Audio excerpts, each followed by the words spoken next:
Gridiron Grinder! Hut hut hike! All right, we're rolling. It's Friday night, Gridiron Grinder time. I'm Ryan. With me, as always, is my buddy James. Just a couple of dudes hanging out talking about what's going on in the NFL each week. This is episode 180 of Gridiron Grinder. And for tonight, we're going to kick things off with Name That Stadium. Then we're going to do our news from this past week. After that, we're going to give you guys a franchise tag primer. And last but not least, we're going to close it off with our question of the week. And so, yeah, man, with all that being said, how's it going tonight there, James? It's going good. How's it going with you? It's going good, man. Going good. Off season is, in full effect. And yeah, franchise tag time, man. Yeah, franchise tag. Jeez. It's like it feels like the franchise tag is like way too close to the season, but To the end of the season? yeah, like it's like way too close. Like we just got done with the Super Bowl. Let's digest Yeah. that and then Let's like wait a oh, couple weeks. yeah, but like the league year starts what like the 16th? Of March. Is that when it is? Yeah, I think that's what it is, and so that's when free agency starts and Yeah, you got to uh, get all this sorted out first. yeah. Yeah, and then, there's a lot for like cap casualties and stuff like that already floating around and, you know, we'll be into the full swing of it. I remember, the last couple of years doing this, it seems like this time of year, it's like we report something and then the next week everything's like already totally jacked up. Somebody got Yeah. signed, somebody got cut, somebody got traded. So, it's just like haywire every week. And so it's kind of a fun time of year though, right? Yeah, it is. I like this time of year. Plus, we got the draft coming up. In the D. Yeah, in the D. But so I mean, it's we got the draft coming up, which I watch college football. You have to catch up on that shit. Yes, I started reading my Walter Football Guy and looking at some of the things, Kuiper, McShay, that kind of stuff. Kuiper's big board, blah, blah, blah. I'll get there, man. But yeah, like right now, this is where I start to dive in and, I'll be ready for it when it's time. I mean, it's that's what like 3 episodes from now. Well, I mean, if we're taking some off, right? We got 2 months before the draft, man. Not even. Isn't it Isn't it like the end of April? April? I thought it was the beginning of April. Or is it the beginning of April? I don't know why I thought it was the last week of April. I don't know. I for some reason I thought it was the first week of April. Well, we better figure this shit out, James, because we got a lot of homework to do between now and then. It is. You're right. It's the last week in April. Okay, we can breathe easy. No Yeah. biggie. I thought it was earlier. Fuck, I should have remembered. Last week we were talking about it, uh, Yeah, figuring out when it was. yeah, it's all right. We got to pack a lot in between now and then, talking about team needs and, who they added, who they, whatever, all that jazz. So, Yeah, because this, and then we do our free agency one next, I think. yeah, I'll have to go back and check, but I like that we kind of got a rhythm this time of year with, Hmm. you know, the flow of it every off season. It kind of guides itself almost. It seems like we only have a couple of them that are sort of like wild cards where we just pick whatever topic. Yeah, and shit, like, isn't it like right after the draft the fucking schedules are announced? Yeah, and they probably tell you the team sooner, right? Because they always tease you with it. Yeah, well, like the schedule, like, because it's formulaic how they um oh shit, forgot combine's coming up. Yep. So yeah, so you have the draft, No and Central then Michigan guys at the combine this year. Tough times. and it's early May, so it's like right after the draft is the schedule release. Yeah. I found this handy dandy league dates. Nice calendar. Yeah, so apparently franchise tag window opened already. I didn't realize that. Okay. And then you have the combine next week or next weekend. And then the following weekend, you kind of following week or week or so after that, you have the legal tampering, and then the league year begins on the 13th of March. Gotcha.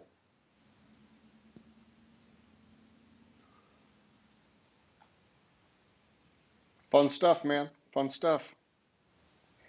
Uh, Well, homie, when you're ready, dude, how about you do a little name that stadium for us? all right, so as you can see, I'm traveling around to different stadiums that host NFL games. Generally, I tie it into something, or in the off season, I kind of just have fun with it. Um, Last week, I was at Kansas City, and everyone probably. Oh, sorry. First person guess it right. I forget this because nobody fucking guesses anymore. We'll give you an extra special shout out. Bookmark it. You can play it over and over for Show your it to your friends. grandma. Yep. Yeah, show it to your grandma. But last week I was in Kansas City, and the assumption is because Kansas City won the Super Bowl, but no, it was more of the shit with that happened with the parade and stuff, because I think that happened like that day. Yeah. And so it was that was more the reason besides the Super Bowl. I mean, I was the week before the Super Bowl, I was at Kansas City or the week in between, I was at Kansas City because that's who I thought was going to win. So I just repeated it because of the shit that happened with the parade. Gotcha. Gotcha. Makes sense. And yeah, I don't know, man. I mean, we talked about it last week. It seems like our views go up in the off season, or at least they Yeah. did last year. So maybe we'll get a taker one of these weeks. Maybe we'll get a boost in the views, and people will be like, "Ah, I want in on that action." Yeah, you never know. Yeah, fingers How it's been, crossed. fingers crossed, how it's been going lately. Kind of doubted a Unlikely. little bit. It's kind of feels more and more unlikely, but Well, let's just, put some positive vibes out there, James. we can try. All right. Well, we'll shift gears, do our news of the past week. And I'm just kind of scrolling the NFL.com site as we're talking here. I put most of my focus on preparing for the franchise tag part of this, but you mentioned earlier the salary cap is set for 2024, and it looks like it's going to be 255.4 million. Big Hmm. money. We talked a little bit before the show that, hey man, you start making people pay for streaming services, which we hate obviously, and you start pushing it more international, build the fan base. That's how they make more and more money, and they can pay these guys more and more, and it just snowballs bigger and bigger every year. Yeah, I mean, it went up almost 31 million this year. So I mean, as we say though every week, it's like the cap is fucking fake as it is. Is that what it was? It went up 31 million? It went up 30. I'll get the exact number on it, Fuck, but that's all, dude, that's more than 10%, man. it went up 13.6%. It went up 30.6 million That's a per huge team. jump. Um, it's listed. It's the largest jump it has taken from one year to the next since '94 when the salary cap was introduced. Which Okay. I mean, that's obvious. I mean, that's like fucking 14%. Like, Yeah, it's huge. I mean, it went up. It didn't quite go up Patrick Mahomes' money, but it went up close to it. Uh, all right. So, yeah, you mentioned we've got some cuts or expected cuts coming. I see the one that's like right here at the top with the Dolphins. They Yeah. have parted ways with Emmanuel Ogbah, and it looks like they're expected to release cornerback Xavier Howard. That one I'm kind of surprised about, right? Because, going back a few years now, he's been one of their top cornerbacks.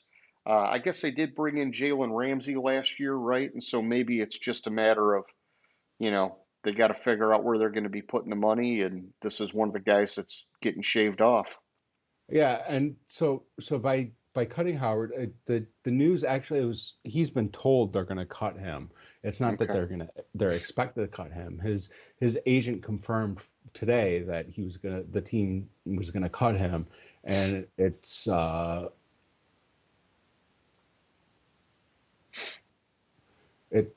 it'll be after June 1st they cut him because it'll save 18.5 million against the cap this year, but Yeah, they'll have significant. they'll have 2 seasons of not 23 million each season, but 2 seasons totaling a $23 million dead cap hit for him. Gotcha, gotcha. Okay. All right. Well, there's been a couple signings. So going the other way, we've got the Lions bringing back Michael Badgley on a 1-year deal. And then I did see that the Chiefs have signed Matt Araiza, a Hmm. free agent punter. Was he that guy involved in He that was. sexual harassment or whatever it was? Was it Yeah, rape or sexual. It something? was. Or Yeah, it was rape, and then basically basically the charges and the lawsuit came out, and he was with Buffalo at the time, and then in like November, December this past year, like he charges were dropped against him, and he was dropped from the lawsuit because he proved that he couldn't have been in the room at the time okay. because apparently there was video evidence of like the shit that went on at the party, and like Oh, he gotcha. wasn't actually in the room when all this shit happened, so they dropped the church from what I remember. I may be remembering incorrectly, but Okay. let me see. Yeah, that's pretty wild because man, I remember Buffalo cut him like instantly, and you'd think that if he was innocent, there was no wrongdoing, man, you just like totally derailed this guy's livelihood. Uh, Mhm. but I don't know all the details. I would say if he is in fact innocent of everything, didn't do anything, well, it's great he's getting a second chance in the league, right? Because Mhm. um, you know there punters, kickers, not a lot of people talk about, but I do remember people saying that this guy was going to be, likely a really good punter in this league. And so, you know, Yeah, I mean that's what I remember too. I'm trying to um look up why, like, because charges weren't filed. okay. I remember that, like,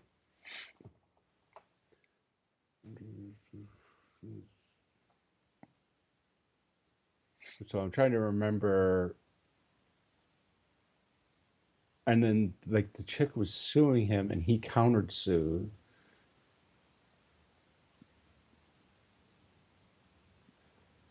Um, I'm just trying to glance for it. I'm not finding Yeah, that's okay, man. because for some reason I remember he was accused of gang rape at an off-campus party, Gotcha. and then prosecutors concluded that the evidence didn't support them filing charges against him.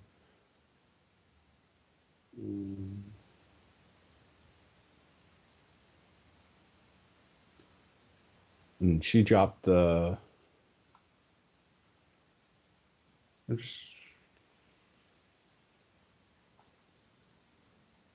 Yeah, I don't know. I don't want to go down that rabbit hole. All right. That's fine, man. Um, so you were talking about Kansas City earlier and the shooting at their Super Bowl parade. I did see this past week, it looked like there were two sets of arrests. One of them was two adults were arrested, and then another I saw was two underage, juveniles, as you call them, Hmm. arrested for that. And so it looks like they're, you know, they're taking action, getting that sorted out, which is good, right? You want to catch the bad guys in these kind of situations, obviously. Yeah, I still it's weird. Like, yeah, that's what I saw. But like, I didn't understand. Like, I'd said like, how do they know that it was like a dispute? One of the people they arrested was the guy that was the first to begin shooting.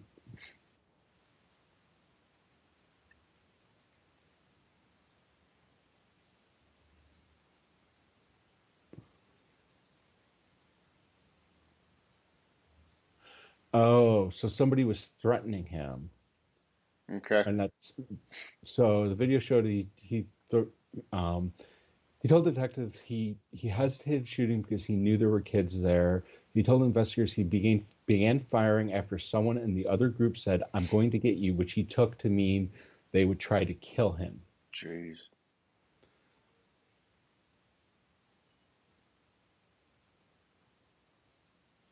And it was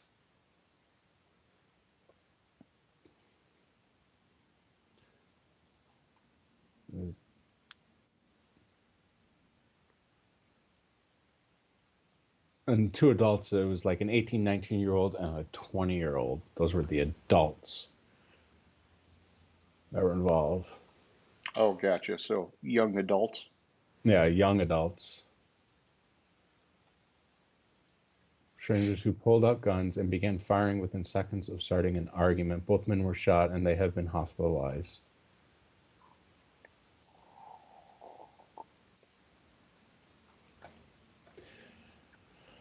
I don't know. I I could get on a soapbox about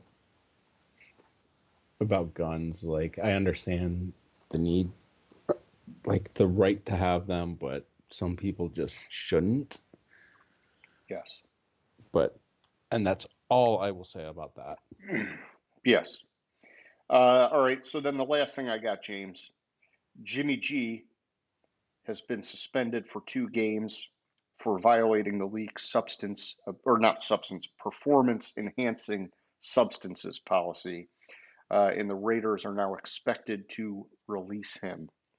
See, I Not like he missed was going to that. be the future there anyhow.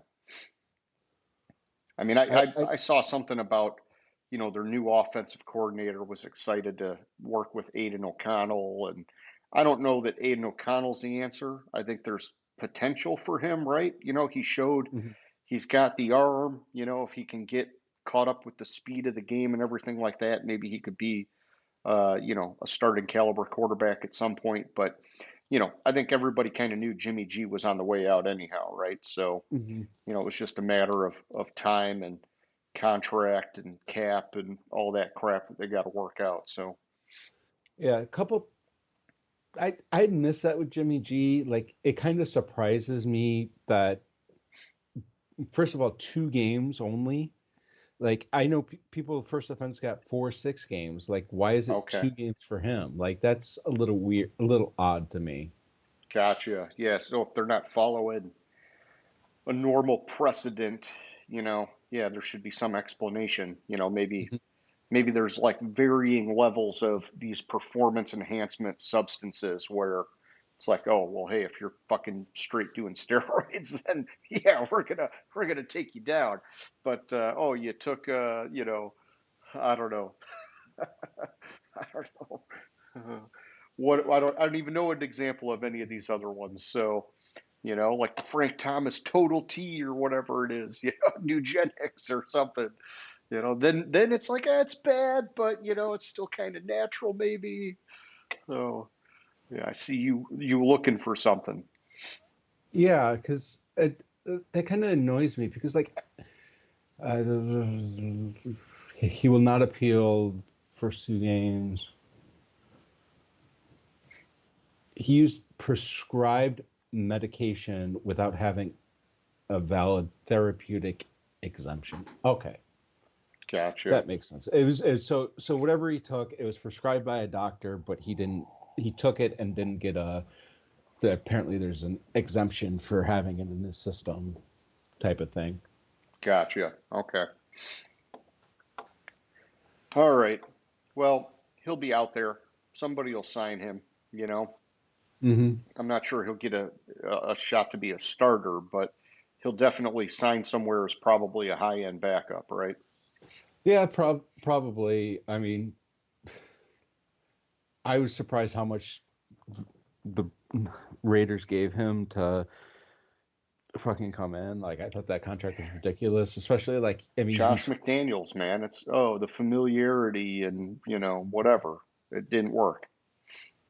yeah. So And he had Devontae Adams, dude. He had weapons. It's like, man, you just, I don't know. It's just whatever. You yeah. know me. I don't like McDaniels, and I was kind of hoping it would fail anyhow. So I don't really have anything against Jimmy G necessarily, but I just don't like Josh McDaniels, man. Yeah. No, I know. Like, I just like Jimmy G. Like, he's fine as a quarterback, but like he's hurt all the damn time. Yeah, that's the risk is that, you want him maybe coming off the bench instead of being your main guy. Because if he's coming off the bench, hopefully he's only filling in for a couple games here or there. You don't have to Hmm. rely on him the whole season. So, Yeah. So I mean, that's what it is with him. And your favorite topic is the Saints cap space thing. oh Speaking, yeah. transitioning from the Raiders to the Saints. Um, Apparently they restructured Derek Carr's contract. All right, because yeah, I saw they were like 80 million over. Yeah, It was like, free. how did you beat 60 million over? Oh well, we're 80 million over now. Yeah, so they're not that bad. A lot of teams. I don't know how you can be so far projected over the cap. Yeah, Um, so with the Saints currently they're projected to be 45 million under the cap. under. Or is that wait no, I'm sorry, 45 million over. I'm sorry. The fucking site it did it weird That's and all right. it threw me. So they're 45 million, but they freed up what was it, 23 million? Okay. Um, Yeah, yeah. I don't know that they were 80. I think they were like 70 million over, but it was a shock because they were like 60 million over last year. yeah, so they were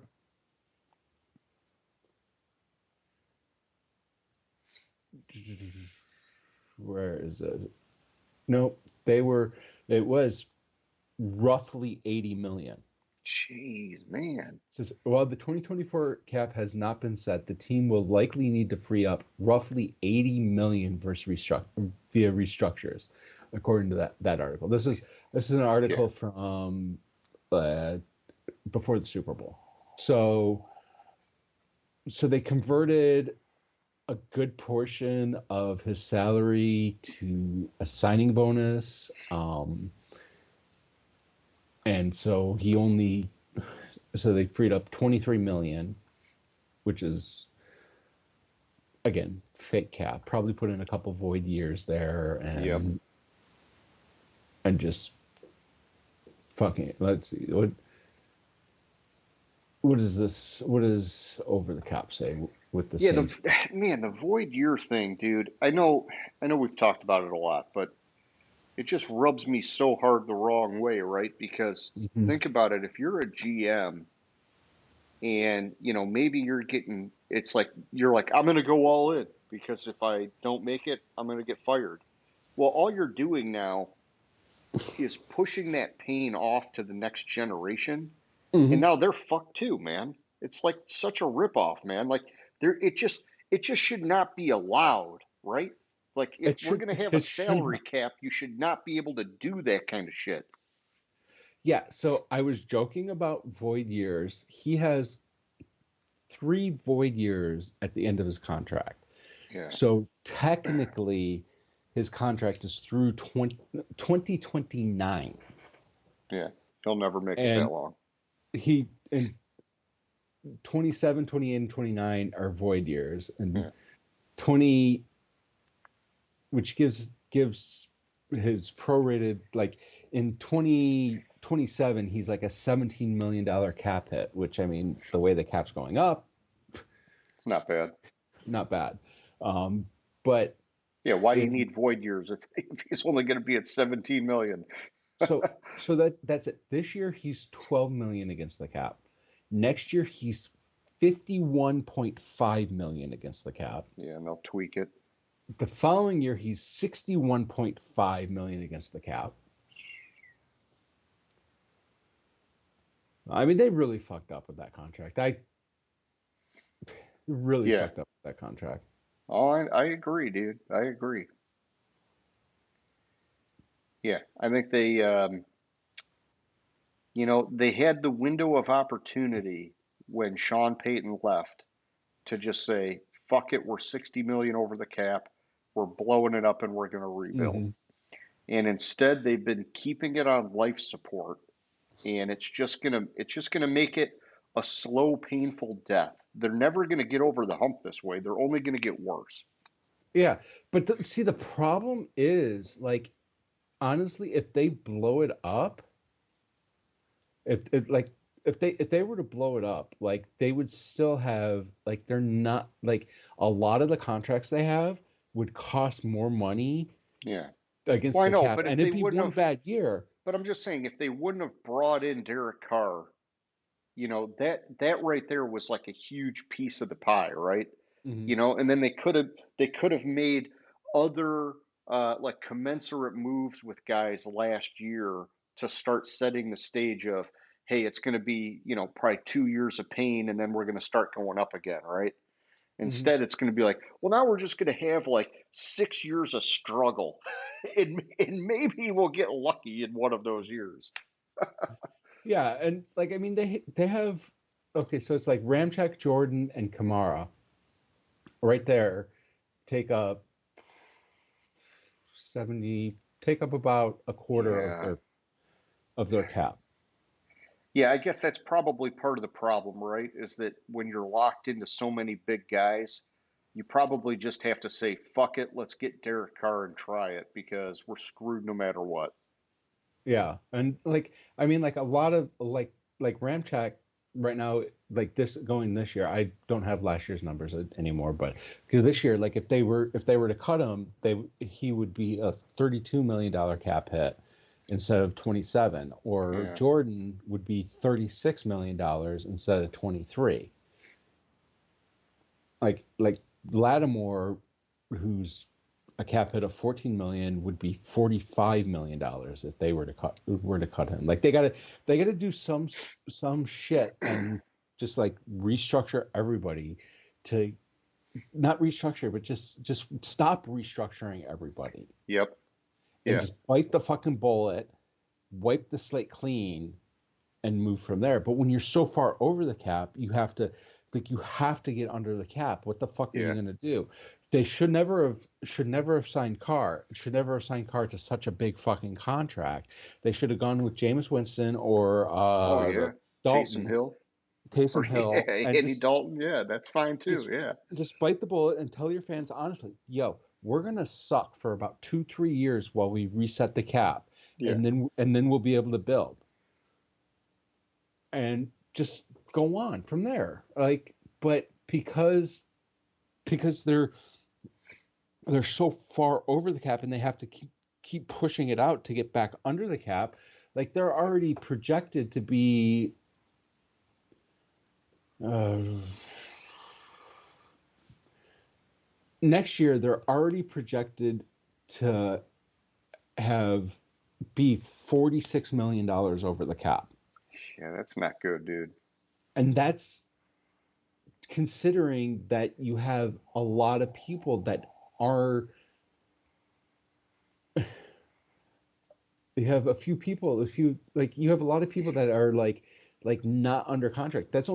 That's only 43-man roster. The NFL has a 53-man roster. They have 43 people under contract through the end of next year, 2025, and they're already 45 million over the cap. Like, when you get that far slanted one way, you have to do the shit to keep pushing it out to be able to fucking operate. Oh yeah, they're jacked up, dude. They messed up real good. Yeah. But I mean, and they're the prime example of why we say the Caps Fake fucking cap. fake cap. Like, I mean, Buffalo is another example of that. Like, but they only have one more year where they're kind of screwed. Like, they're 41 million over the cap right now currently. But next year they only have 30 people signed through the end of 2025, which gives them 31 million of projected cap space. Gotcha. But I mean, fuck. Yeah, I didn't even pull up the cap numbers for the franchise tag stuff. I know we've talked about it in past years, but it's like I kind of looked at it as, hey man, if they really want to hang on to a guy, they're gonna find a way because like they've just manipulated the crap out of it so much now that it almost doesn't matter. I mean, it probably is still good to point out, right? Because it's like, well, how could a team like New Orleans franchise tag a guy? They they fucking do it, dude. They'll find a Mhm. way to do it. Yeah, because but that's the thing with it. Like before the league year starts, they have to be under the cap. They can franchise tag the guy, and Yep. which And sign him to a gives them the longer time. deal, and yeah, Right, but also if they franchise somebody until he signs the franchise tag, he does not count against the cap. So they don't have to get oh yeah, him under the cap. They just have to get everyone else yeah, under the cap before the start of the league year. gotcha. All right, well, what else do you have for news, my man? I think that was about it. Let me take a glance. Just a lot of puff pieces. Interesting one. McCarthy's not going to go to the combine, Hmm. which I think it's weird for a head coach not to go to the combine because you're going to have a say. Like, yeah, Jerry Jones makes this Jerry Jones, yeah, Jerry Jones, whatever the fuck his name is, makes the decisions there. But I mean, he'll listen to McCarthy's input, and I believe he listens to McCarthy's input, but he's not going to go to the combine. Yeah, and you'd think Dan Quinn leaving as defensive coordinator. Maybe this is a year where you want to be a little more on top of it. Yeah, exactly. So I didn't I just saw the article. I didn't look at if there was a reason why. He just Uh, trusts his scouts, and he's thinking, they'll give me good info. I mean, for him, it's like, hey, it's basically Super Bowl or bust, right? I got to believe one more year of this, and Jerry Jones is finally going to pull the plug on him. okay, so the reason he's not going is because him and Zimmer won't be going because they're going to be working on um, staff and changes to their scheme, and we'll have a full week together in Dallas. Blah blah blah. You know what? Do it at the combine. Do it at the combine. Like Fucking burn that it's midnight oil, man. so it's and this is the quote. Zim and I have a full week together here and cover a lot of ground with things we're working on. At the same time, we can still participate in the combine process and have direct contact through video calls and meetings while having our coaches on the ground there as well. Like, It's fine. Do what you want to do. You're not going to win the Super Bowl anyhow. So, yeah, do what you want to do. You have a quarterback that fucking blows, and yeah, you choke when it matters most. exactly. And the Outside, Lions did beat you. yes, they did. And don't give me that bullshit that there was still whatever left in the game. They fucking beat you, and you should be embarrassed. All right, what else you got, man? Uh, I think that was it. All right. I was taking a glance. I kind of agree with this. Um, it's it's a little bit of a puff piece, but um, the TJ Watt is calling for more clarity on defensive player of the year voting. Okay. Everybody, don't get me wrong. It's just that the voting. I want more clarity on how that all comes. It's I just saw it, so.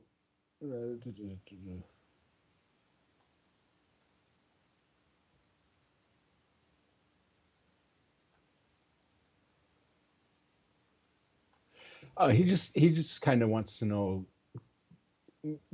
how Yeah, what stats matter most? what stats matter most, because he said that, he said he the part of his quote was, I don't have a problem with players, uh everybody's phenomenal, Miles, Micah, they're great players, it's just that the voting is the issue, and he wants to know how the voters determine that, because, like, I mean, all three of them had phenomenal seasons. How did they pick between Yeah. Watt, It's Garrett? just who you personally like or what? Yeah. Do you Yeah, have like some quantifiable criteria?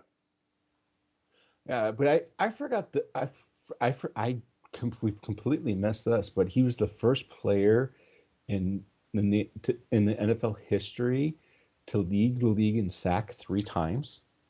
Oh, I didn't know that. Okay. Yeah, yeah. He just wants clarification on how the winner was selected. It's, I saw it and I hadn't seen it earlier. It's all good. Wait. Hold on. I just saw. I see something else that.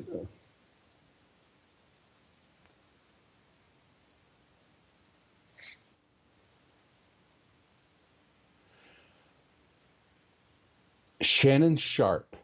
I'm sorry. Chad Johnson. If it was Shannon Sharp, I would put more weight on this.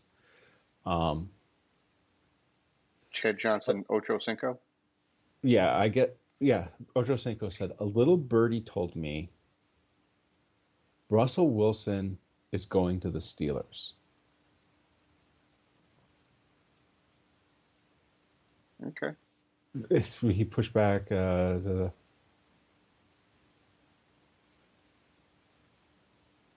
uh, and I read the quote more.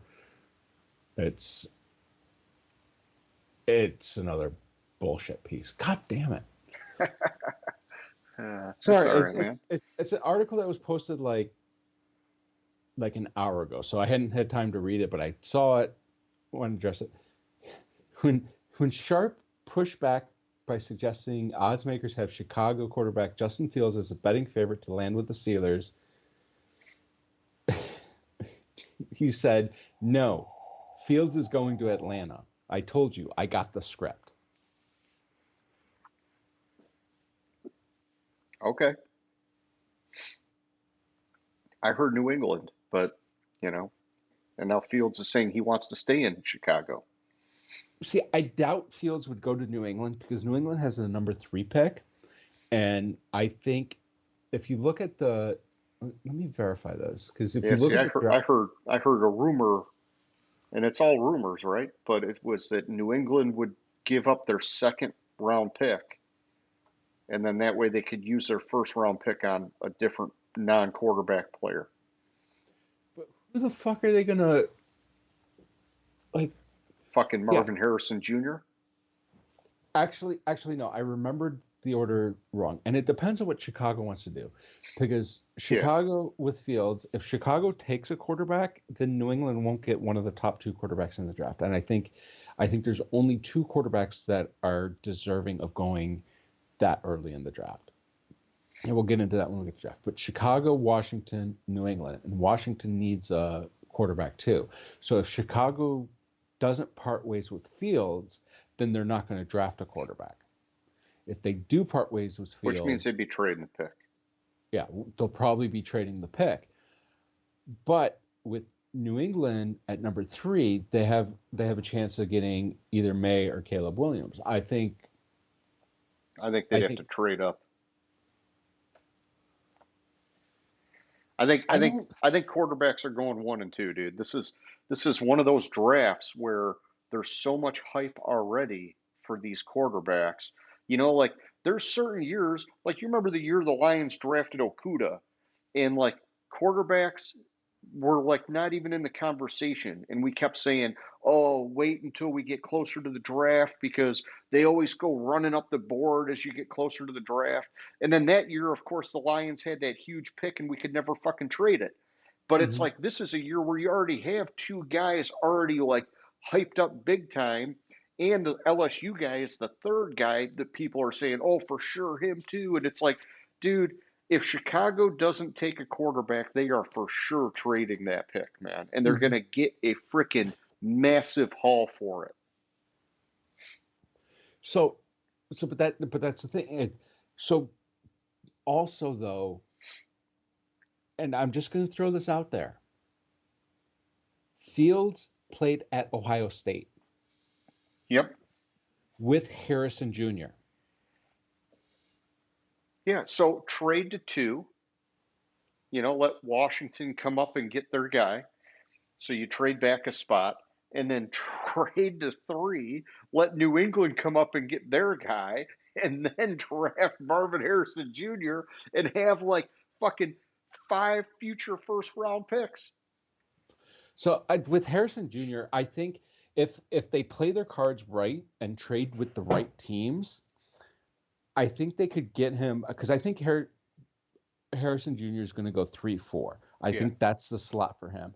yeah, I think Chicago would be stupid to take him number one, but I could see them drafting him number one and not trading the pick because one of two things is going to happen. They're going to find out if Fields is the guy by giving him a true yeah. wide receiver that Well, with he DJ has Moore, chemistry with, yeah, that he has DJ chemistry Moore with. and Marvin Harrison Jr. I mean, Yeah, if you can't be a sweet quarterback with that combo, you got a problem.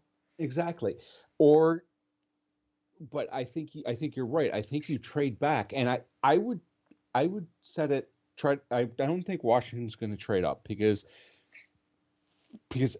everyone's higher on Caleb Williams, but I think Derek May is a better quarterback. Sure. So I don't think Washington. If Washington watches the tape and looks at the skill set of the quarterbacks, I would be fine with May coming in number two.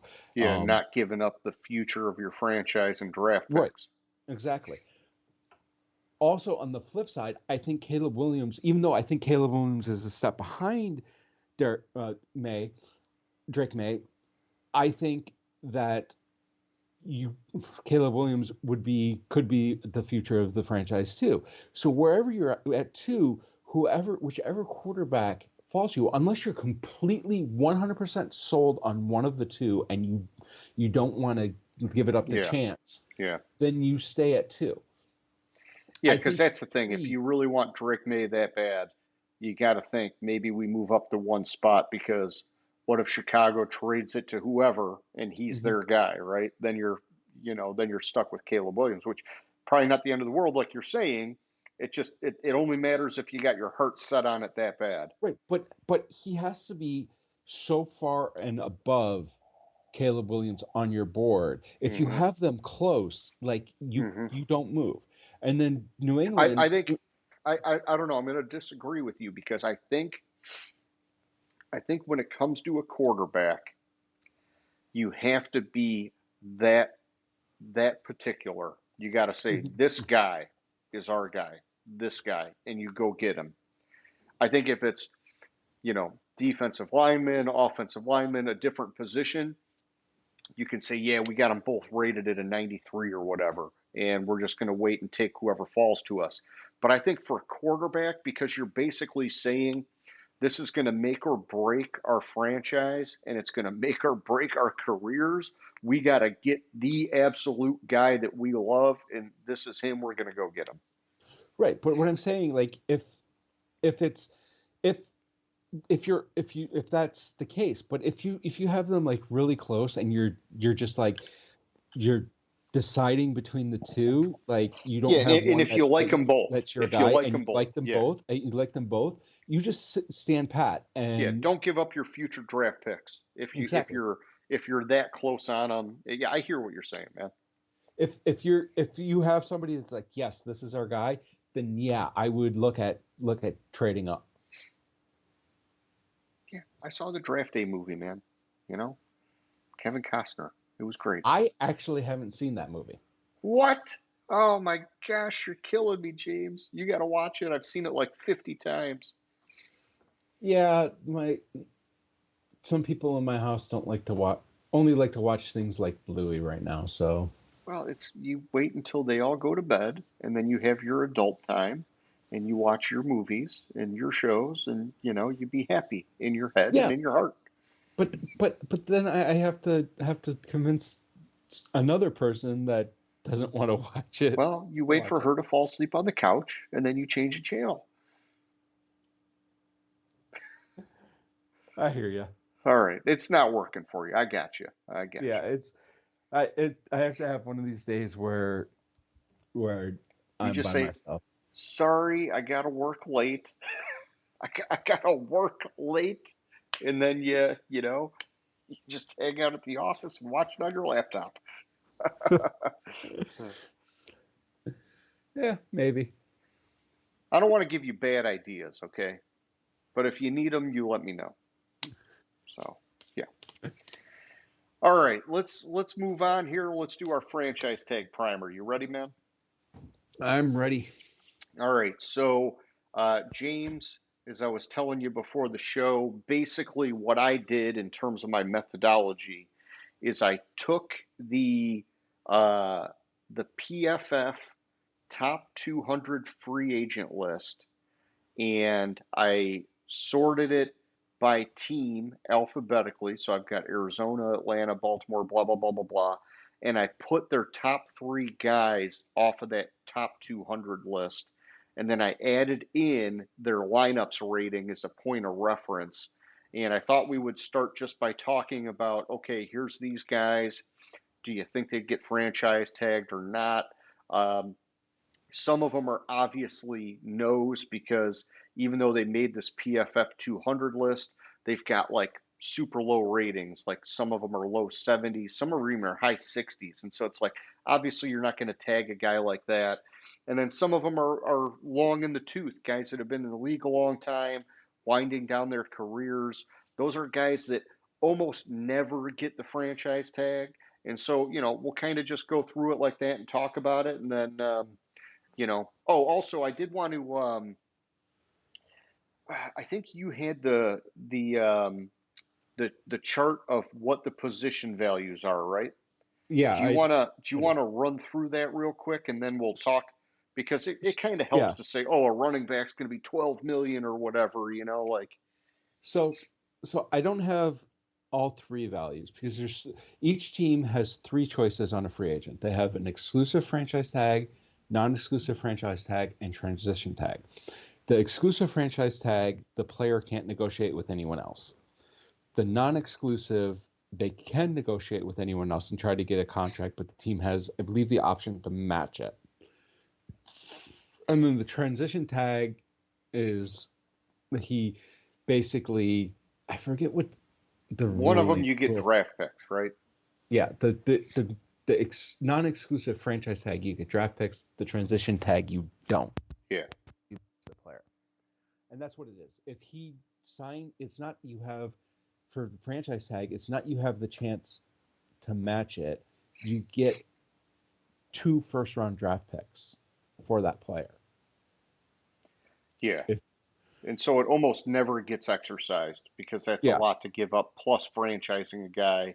And then you got to like maybe get him to a long-term deal. And it's a lot of risk. And, a team's not going to give it up unless they're confident they're going to sign a guy to a long-term deal. But even then, it's like, man, 2 well, first round no. picks a lot. With that, he has the right to negotiate a contract In with the advance. team in advance. Okay. So and then he comes to an agreement with the team. And Yeah. I've never actually seen it happen with the Yeah. and 2 the first round non-exclusive picks is franchise. steep, man. Yeah. So and I'm not going to go over the values for the transition tag because the Just give transition us tag is also the rarely used. main It's just the franchise franchise tag. the non-exclusive franchise tag is the predominantly used one. And so you have quarterbacks are at 38.3 million for the franchise tag. Running backs are at 11.95. So like you said, $12 million for a running back.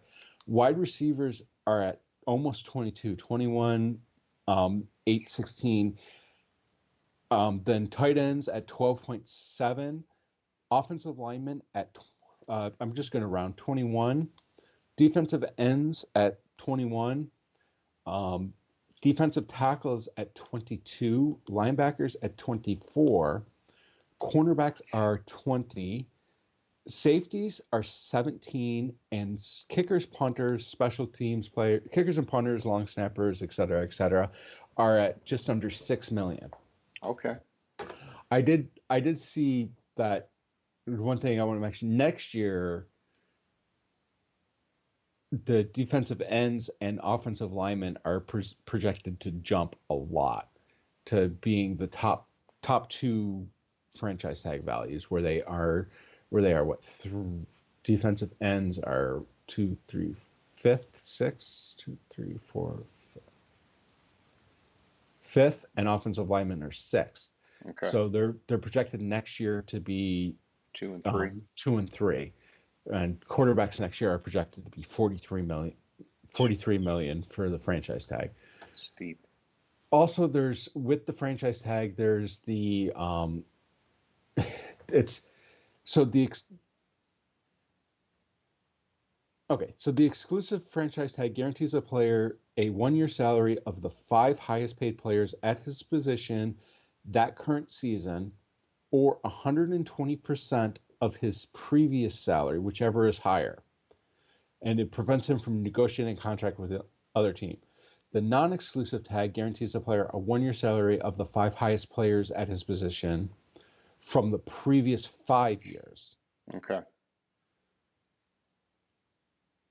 And applied to the current salary cap, or 120% of his previous salary, whichever is higher.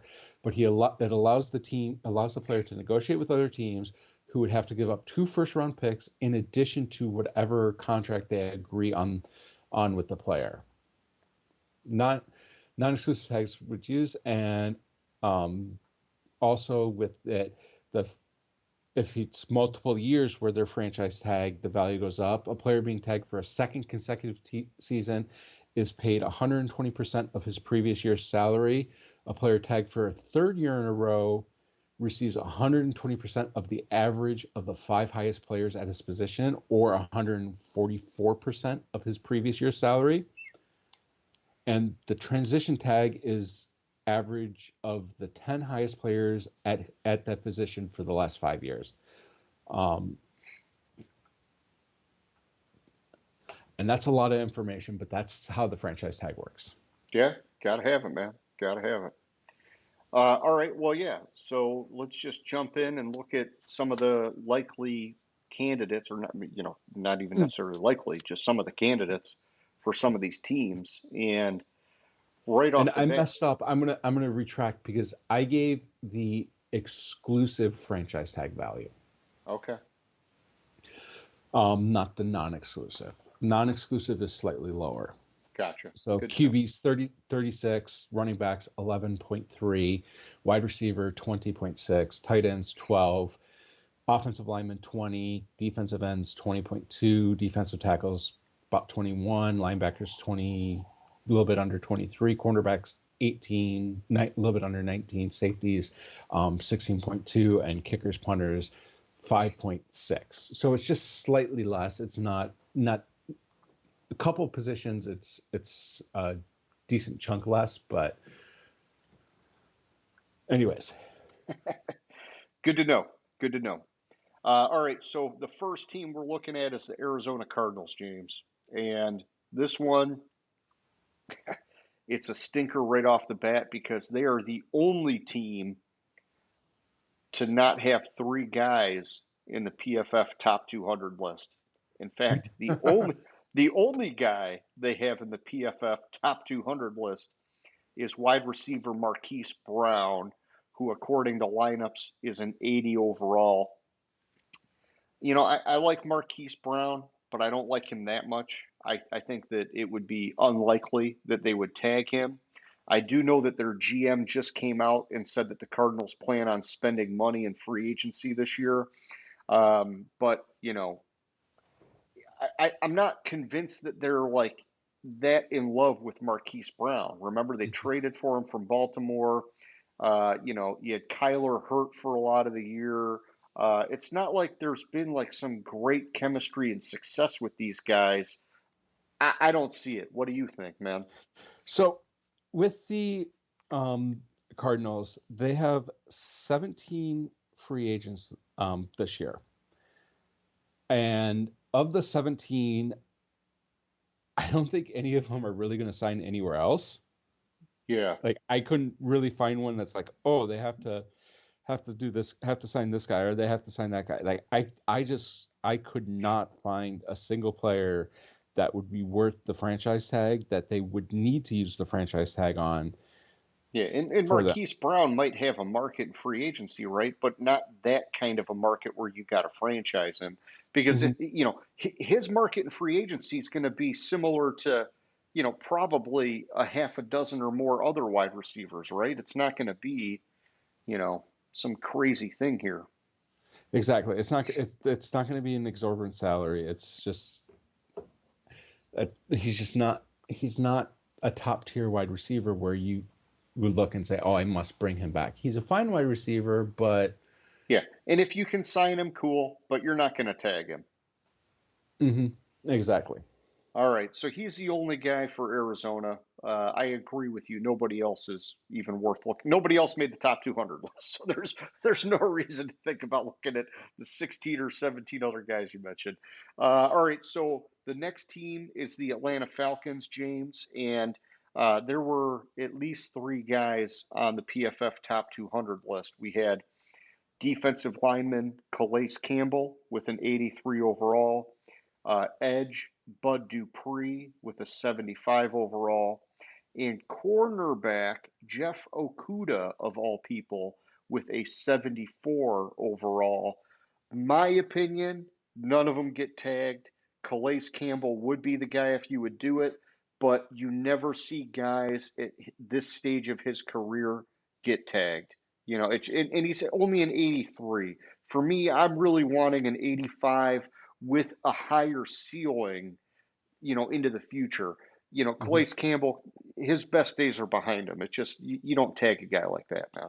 So as part of my analysis, I with Atlanta, I believe that any one of those three players, based on the season they had this past season, um, if they wanted to re-sign them, they could do so at a value that's far less than the tag Yeah. number. And Calais So there's Campbell might stay there, right? Because he likes Atlanta. He does a mm, lot for the community. But you're not going to tag that guy. right, because you could sign them to return for a much lower number than the tag itself. So Hmm. Very good point. And yeah, we could say the same thing about Marquise Brown with the Cardinals. yeah. All right, so then that takes us to Baltimore. And Baltimore had a shit ton of guys on the top 200 list. I only pulled the top five. They had so many, I just said, hey, man, we're cutting it off at five. You got defensive lineman Justin Matabuki, 89 overall. Offensive guard Kevin Zeitler, 85 overall. Edge Jadavian Clowney, 86. They're not tagging him. Linebacker Patrick Queen, 83. And safety Geno Stone, 80. Geno Stone's been in the news a lot. I think he's got money on his mind. He wants to stay in Baltimore, but he's going to go to the highest bidder.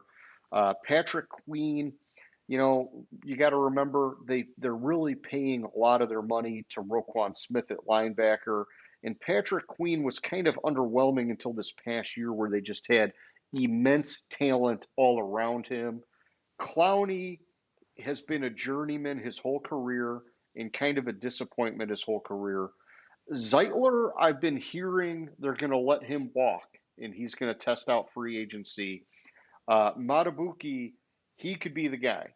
And if I'm making the decision here, living in a fake cap world, I haven't looked at where Baltimore's at. I would probably hang on to Matabuki because you want to have a guy, especially on the interior of that defensive line, that is one of those, blue chip caliber guys. And I think he fits that bill. Uh, I think we've seen in the last couple of drafts, defensive tackles in particular, very hard to find high quality ones that stick around in this league. Um, and so for me, I do it. What do you think, man? So to answer your question, Baltimore's currently at about 15 million under the cap.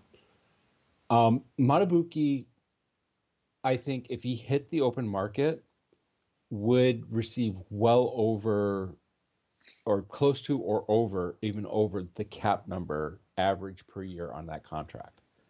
I think Matabuki is probably one of the top, I'll call him top 10 free agents Sure. this Yeah, I could offseason. see that. Yeah. So I think Baltimore would be stupid not to franchise him with the hopes of signing him for a long-term deal. Yeah, and I'm actually going to pull up the PFF list just to see real quick if I can find where he was at. I mean, they got him as the number 6 guy. I mean, that's for sure tag worthy. Mm-hmm.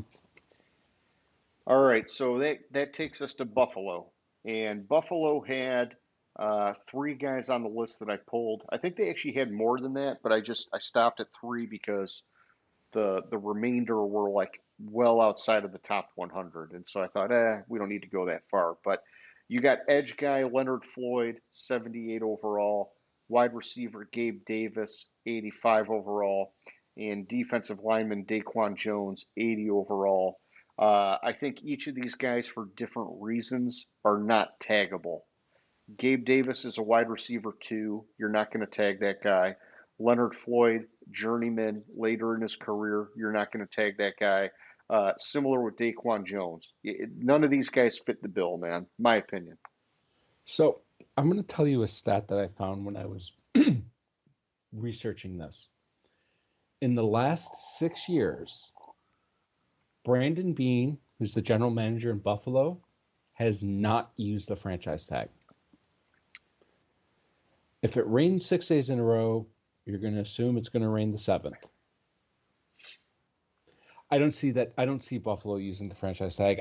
I did have possibly one other player that could be on the list to franchise. I don't have the PFF ratings for him, but AJ Epineza. Yeah.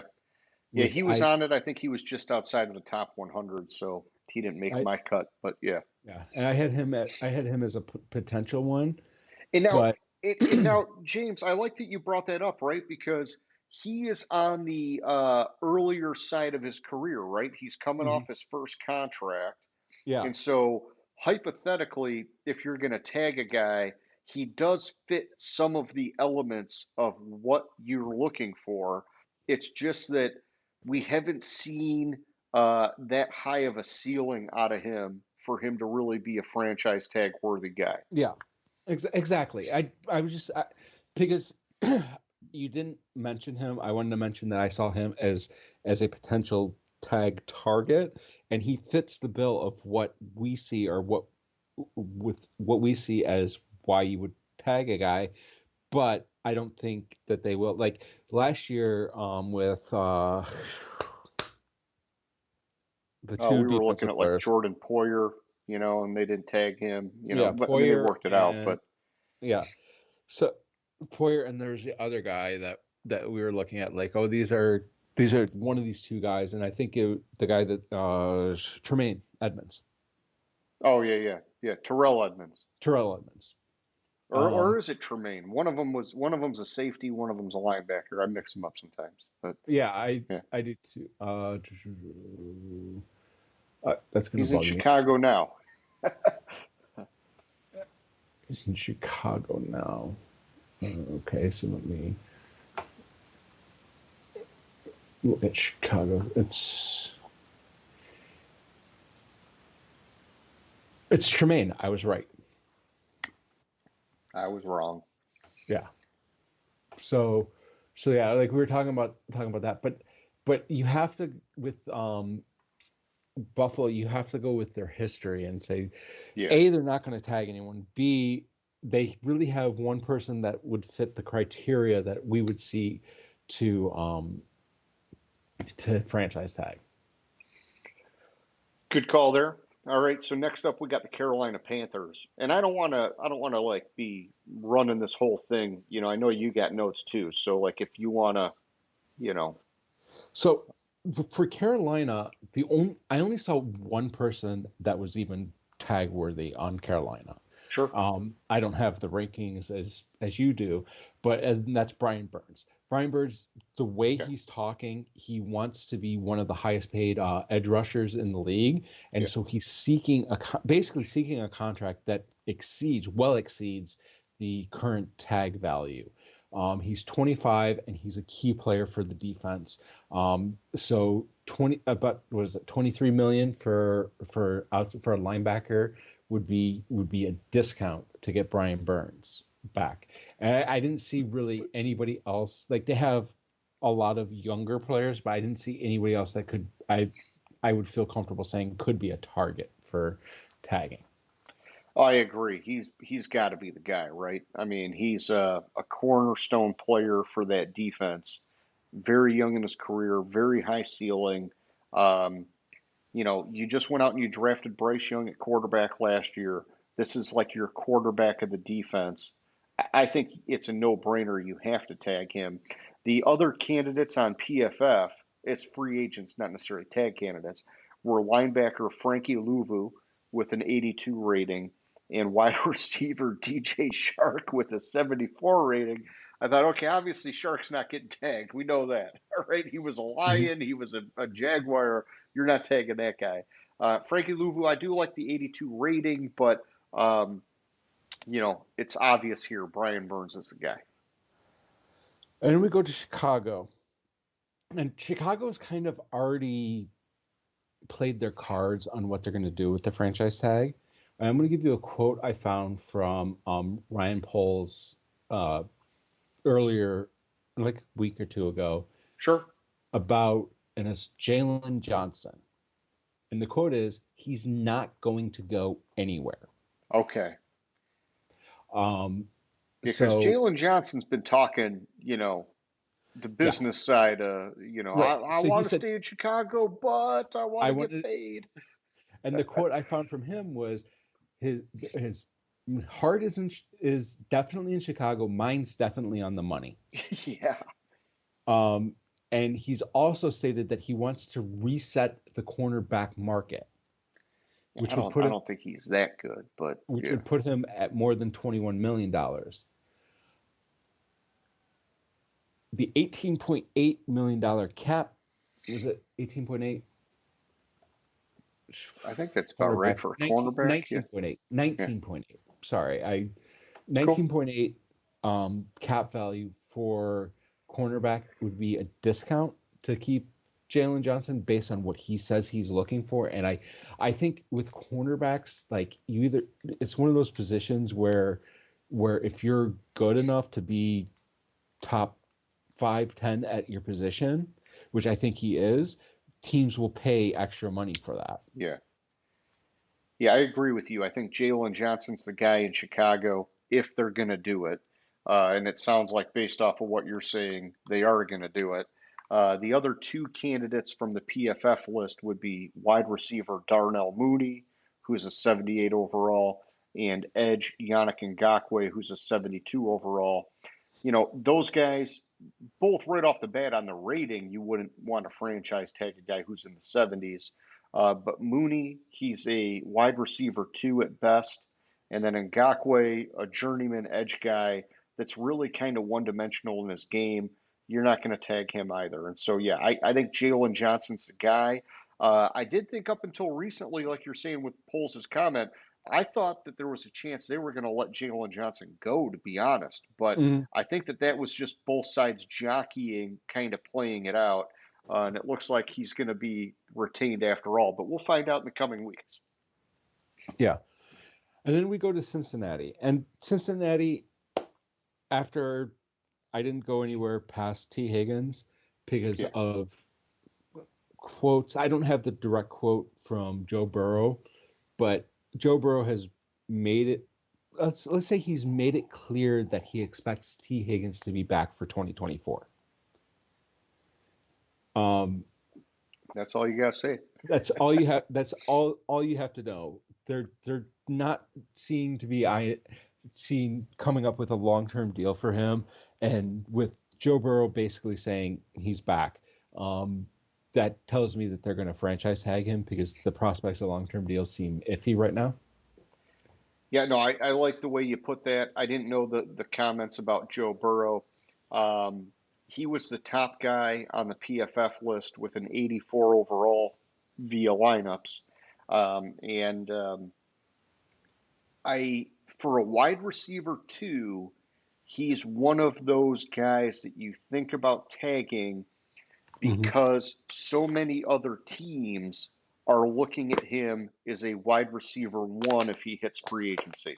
Mm-hmm. And the expectation I'm hearing is that Tyler Boyd's going to be gone because he's also a free agent, and they want to keep the 1-2 combo Mm-hmm. of Higgins and Chase intact.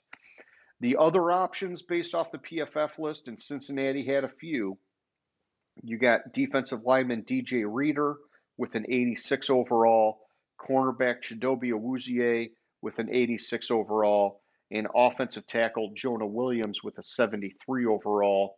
Uh, I don't know, maybe you think about Reader, but I don't think any of those guys fit the mold. I think Jonah Williams, had he lived up to the hype of what they thought when they drafted him, he might have been a guy who could have been in that window, but you look at what they did last year. They brought in what's his face at left tackle. They moved Jonah Williams to right tackle. You're not going to tag a guy like that, man. So, yeah, I think it's T. Higgins or bust for Cincinnati. Mm-hmm. And then with Cleveland, I came up with 4 possible candidates for Cleveland. That was defensive end Zadarius Smith, defensive tackle Shelby Harris, linebacker Shion Takitaki, Taki. and the player that I kind of think they should, but it's too much value for that position. Running back Kareem Hunt. Oh, gotcha. Yeah, I didn't even think about Hunt, and I didn't see him on the list, but I don't know, man.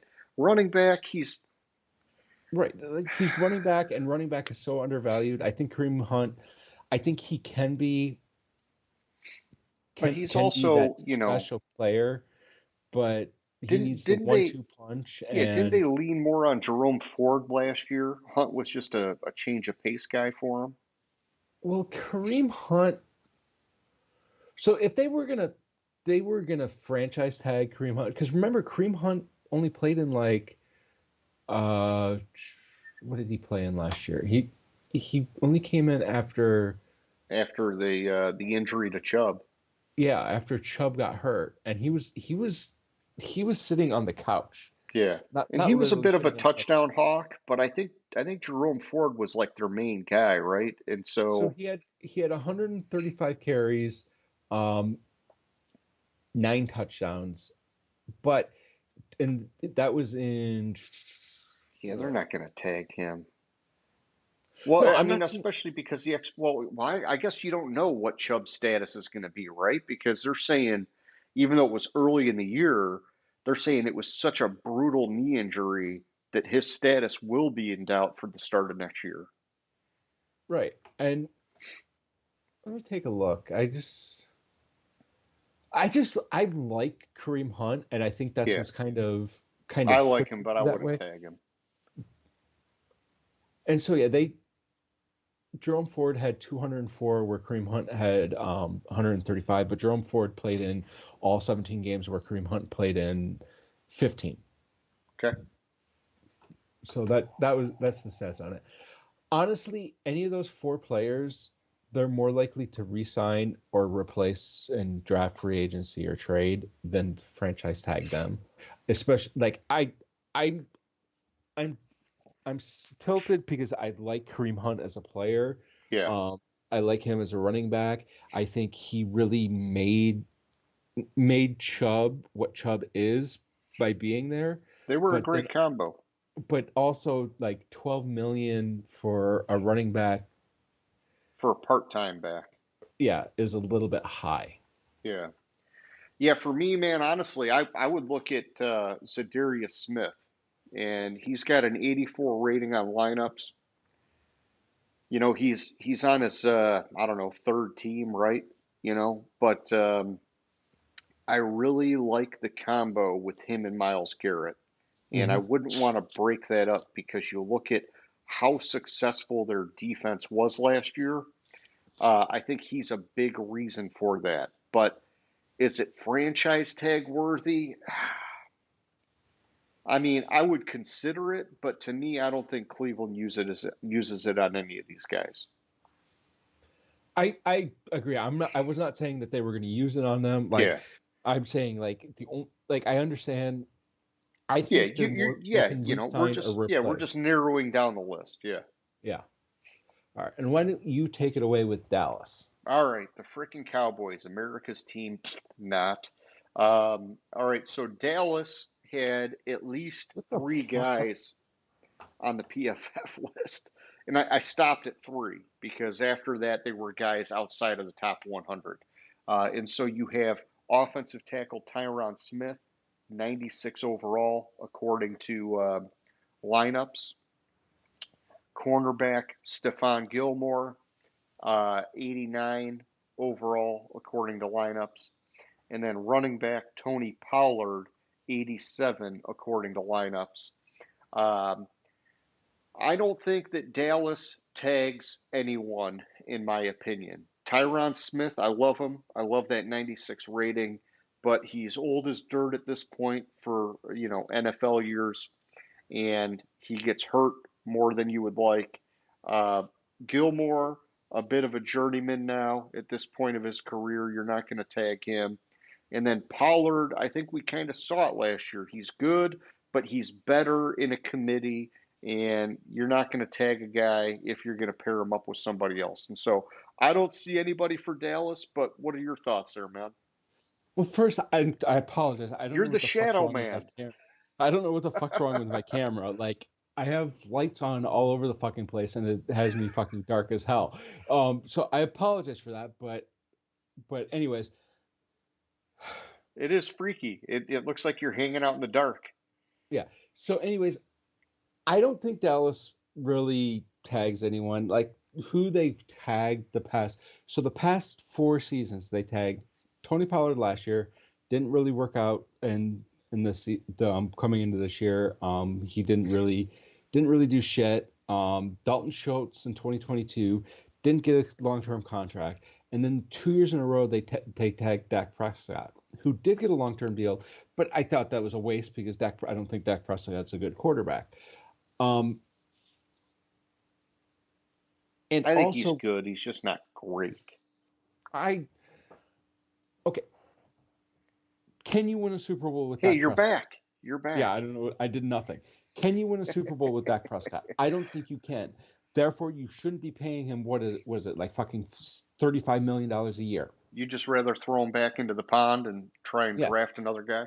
exactly. Because the ultimate thing is are you going to win a Super Bowl? Yeah, And if I you guess can't that's a win a good Super point. Bowl with that player, with that quarterback, then he shouldn't be on your fucking team. I think Dak is good enough where it's like if you could build a team around him, of course they did that, right? And they had a sweet defense too. And so, yeah, I guess now I probably got to reevaluate it. But to me, it's like if you can get a really good quarterback, um, he doesn't need to be that top tier guy because part of your job is like a GM is building an overall team. And, there's only one Patrick Mahomes, right? And there was only one Tom Brady before him. And so it's like, to me, it's like, who the fuck was the guy that we always talk about, like Tim Couch or whatever, fucking won the Super Bowl with Baltimore or whoever the hell it was? I always forget, man. Yeah, but the thing of it is, is they built around him and they still fucking lost in the playoffs. Yes. No, I agree. No, like I said, I probably got to reevaluate it now. Yeah. I don't see Dallas tagging anyone. No. Much like the next team, the Denver Broncos, I don't see Denver tagging anyone because I'm going to tell you a little stat. They are currently 24 million over the cap. Oh, the Sean Payton special. If they trade or cut Russell Wilson. Yeah. Russell Wilson, over the next 2 seasons, they will have 85 million of dead cap. Ah, such a freaking albatross of a contract. They don't have the luxury to fucking tag anybody.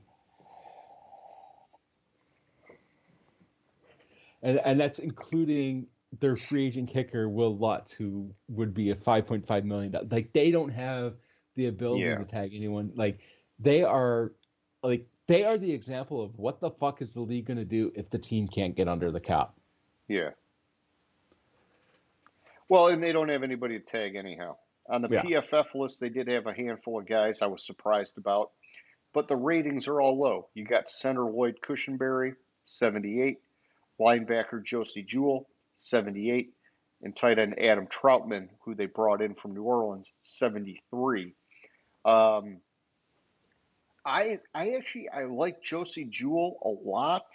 He's a freaking blue collar, hard-working linebacker out of Mm-hmm. Iowa, but you're not tagging him.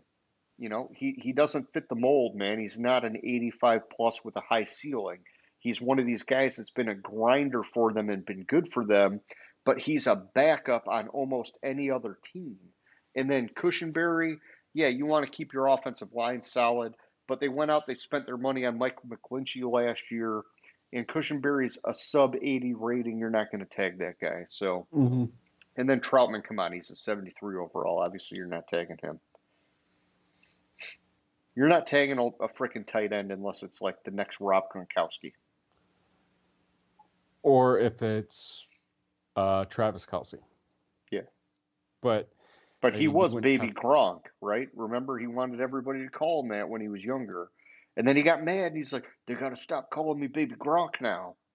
All right, well, you're the one that wanted everybody calling you that. I forgot about that. I actually completely forgot about that. Yeah. But yeah, okay. Yeah. So our favorite Detroit Lions here are next, James. Yes. So, free agent wise, I had 4 that could, in theory, potentially be targets for the tag. Gardner Johnson, Jonah Jackson, Reeves Maben, and Josh Reynolds.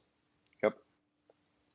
Historically, the Lions don't use the cap or the tag. Last time they used it was Zeke Ansah in 2018.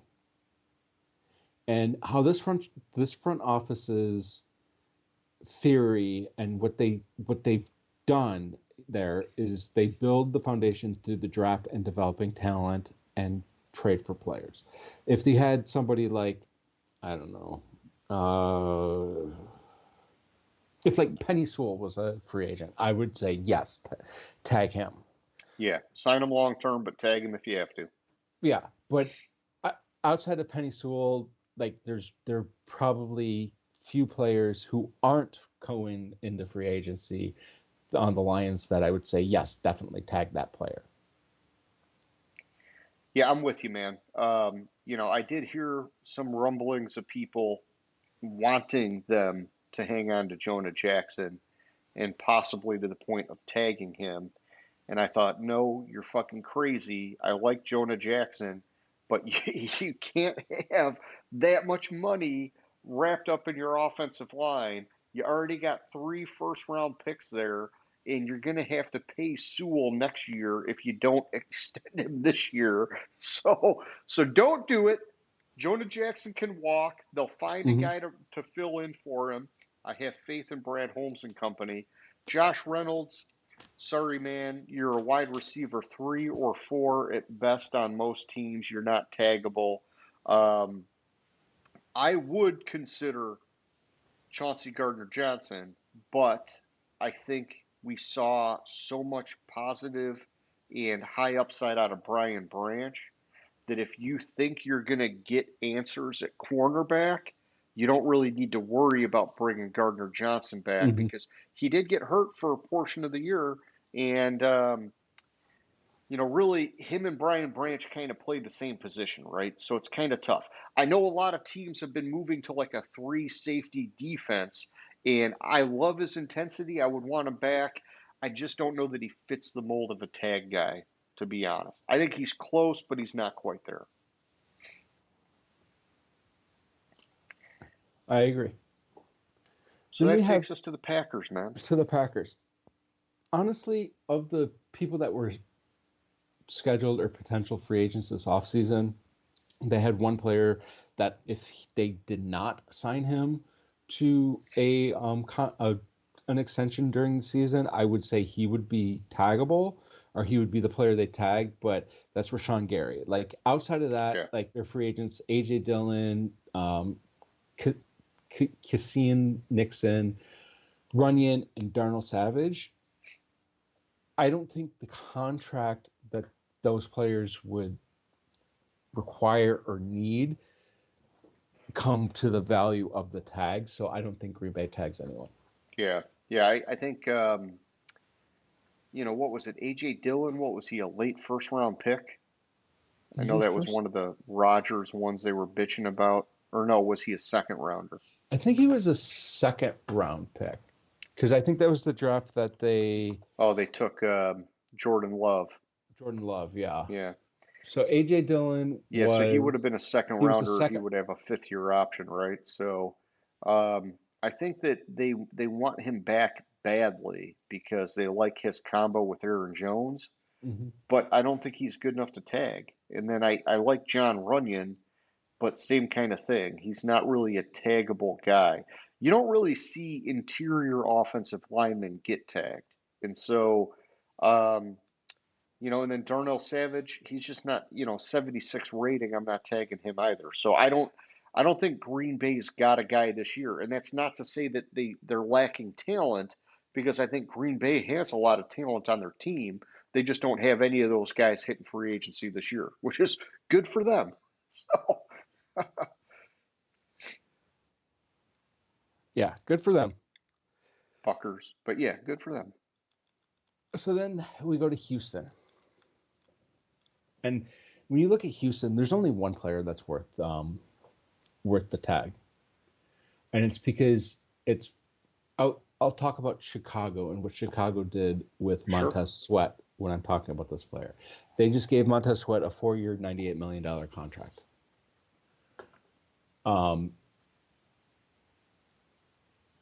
Who has not reached double-digit sacks in his career until the end of this past season, which was after they gave him the contract extension. Then you have Jonathan Greenard, defensive end for Houston, who had 12 and a half sacks this year. And the tag would cost for defensive end, let's call it $21 million. It's about the going rate for that position. It's a good player to tag. Yeah, maybe you could tag him with the intent of signing him to a long-term deal. But I think that was the only real candidate I had for Houston. Houston far exceeded expectations this year, and they have a lot of building to do. And I think Greenard, with the intention of signing him to a long-term deal, would be a good person to tag for him. Outside of that, I think with all they have to build, there's not much else taggable there. I got you. Yeah. So, I like Greenard as an option because if you get a guy on the edge, you're willing to pay a premium for that, right? And you have a defensive minded head coach. Um, the other option that I did look at, I don't have a whole lot of conviction behind it, but was cornerback Steven Nelson. And he had an 85 rating on lineups. He was actually like the top listed free agent on PFF. I thought maybe you look at a guy like him. He's not as valuable as a guy like Jalen Johnson. But if you're a young team like Houston is, and you want to hang on to one of these guys while you're building the rest of the roster, I think it's going to be on the defensive side of the ball. And I could see it being either Nelson or Greenard. The other guy PFF had was Dalton Schultz, who, as you mentioned earlier, was tagged previously by Dallas. I don't see him being taggable. I think he was good, but not great. And he was coming off an injury this year. If they can re sign him, he'll probably be better for them next year. But he's not taggable at this stage of his career. Although remember that Pollard was tagged injured. Well, no, what I'm saying is Schultz went into Houston coming off injury. Ah. Now he's healthy. He's good now. Yeah.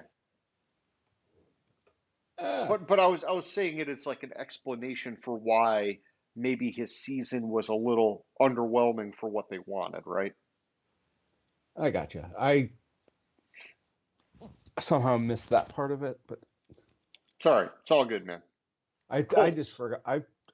He had such a shit season. I think I just figured that he was hurt. Hey, it could have been one of those guys with nagging injuries, or who knows, too. I mean, there's always somebody on the injury report, man. Yeah. So I think I just assumed and didn't actually look into him. But then that takes us to Indy, and I'll let you take it away with Indy. All right, so for Indy, PFF Indy had a lot of guys on the PFF list, so I cut it off at the top four, which was wide receiver Michael Pittman Jr. with an 87 rating, cornerback Kenny Moore II with an 85 rating, defensive lineman Grover Stewart with an 85 rating, and safety Julian Blackman with a 78 rating. I think for them, it's obvious. It's Pittman Jr. You hang on to that guy. He is a wide receiver one. I'm just going to be like totally frank with you. I would like to see more out of him. I know that's like a dick thing to say, but I honestly I thought he was going to be better than he is. He's really, really good, but I thought he was going to be great. But either way, I think that he's one of the best players on their team. And so because of that alone, you got to tag the guy. So first, the Colts, the last time Indianapolis used the franchise tag was 2013. Oh my gosh, that's a long time ago. When they tagged their punter, Pat McAfee. Oh, and then he like retired. But also they tend, what I did see when I look at it, they tend to tie up their big money prospects, free agent prospects. So Pittman is the clear choice. Pittman has come out and said that he's intrigued by the idea of being on the open market, but also has said that he sees the franchise tag as being a possibility and thinks it could be a path to reaching a long-term agreement. Yeah, so he's saying the right things. Yeah. So I think they tag him. After Pittman, I really didn't go much further down the line with Indy. Yeah, I think even though they've got some highly rated players, it's Pittman or bust for them. Mm-hmm. And then all right, you want me to take the Jags too? Jacksonville has one person that they do not want to hit the open market. This person had a franchise record, 17 and a half sacks this year. And that's Josh Allen. I didn't look much past Josh Allen when I saw he was a free agent this year for Jacksonville. They don't want him to hit the open market. He is that player that if he hits the open market, there will be a fucking bidding war on him. Yeah, big time. Dude. I think he might be. Yeah. If not. Oh, if he hit the open market, he'd be breaking the bank, dude. Yeah. He might be the best potential free agent right now. and And especially coming off the season he had. yeah, and the thing Oh, is, like in a lot of circles, people don't ever talk about him. yeah, exactly. He does not get the credit he is due. He's got a 92 rating on lineups. Yeah, he's the obvious choice. The other guy that I've heard people talking about is Calvin Ridley at wide receiver. He's got an 85 rating. Um, I mean, it's obvious between the two. You take Josh Allen any day of the Mhm. week. You want to keep them both because Ridley was good for them last year, but he was not great for them last year. Josh Allen, he's going to be great for the long term. Yeah. The other So, Josh Allen. so the next team is you can take away. Yes, the reigning Super Bowl champions, the Kansas City Chiefs. So they had about 26 guys on the top 200 list. Go figure, right? So I cut it off at three. We got the defensive lineman Chris Jones, 98 overall according to lineups. Cornerback L'Jarius Sneed, 91 overall on lineups. And linebacker Drew Tranquil, 81 overall on lineups. Um, I'm, I'm gonna put Chris Jones. If they tagged him, the value for Chris Jones would be $32 million. Thank you for pointing that out. Yeah, so it's way above like the face value of the franchise tag because Yeah, he's what one of the 120 percenters. yeah. He's one of the 120 percenters. Yeah, and so it'd be a massive thing. I think they without a doubt want Chris Jones back, Hmm. and I think because of like some of the relationship collateral and how long he's been there and the success that they've had, I think they're going to find a way to keep him without having to tag him. I do believe that if it comes down to it, Andy Reid will tag L'Jarius Sneed. He freaking loves that guy, and I know that what is it, McDuffie has really like hit his fucking stride. But I think that pairing at cornerback is something they do not want to break up. The question is, can they have their cake and eat it too? Because that's a So lot of fucking money to be paying out to these guys, right? right, So, but I'm gonna push back. And I looked at Sneed, and then I looked at how the Chiefs have drafted the last 2 years. yeah, They've been preparing for 2 years that they're going to lose Sneed. They okay. drafted four cornerbacks in 2022 and one last year. So they've drafted five cornerbacks in the last two drafts. So they're preparing for him to leave. Um, so I think that the path to keeping Sneed, especially with the fact that they are, and it's fake, I know, they are currently they have some cap space. Yeah, Um, I think I think that their path forward is not tagging the players, but getting to the long-term contracts. They'll yeah. probably rework and put some more void years on Mahomes' contract.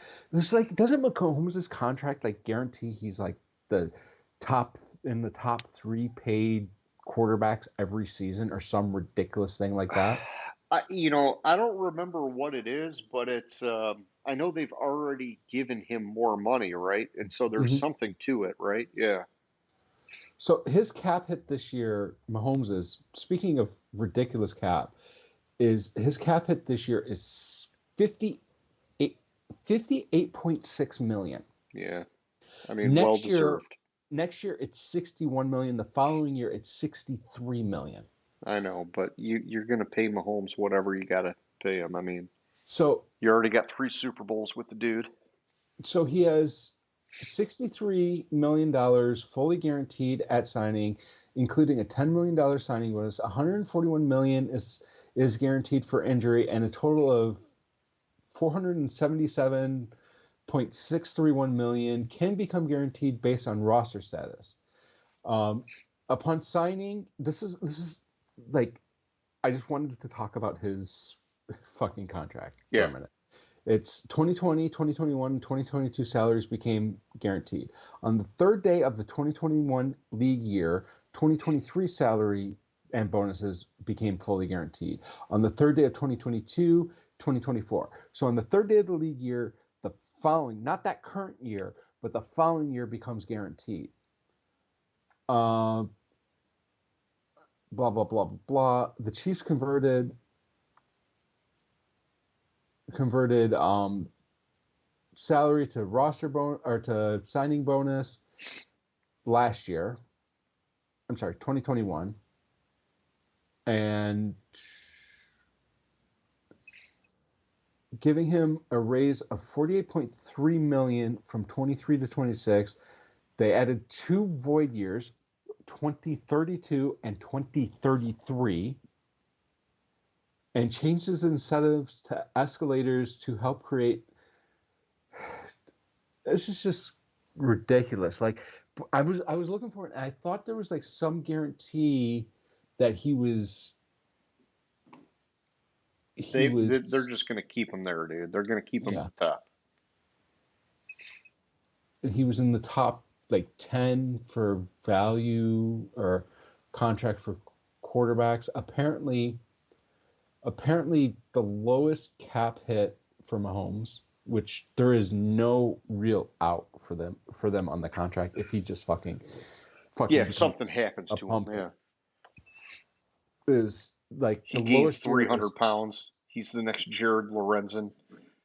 So 2028 is the lowest cap hit at 27 million. And then it goes back up to 34, 45, 48.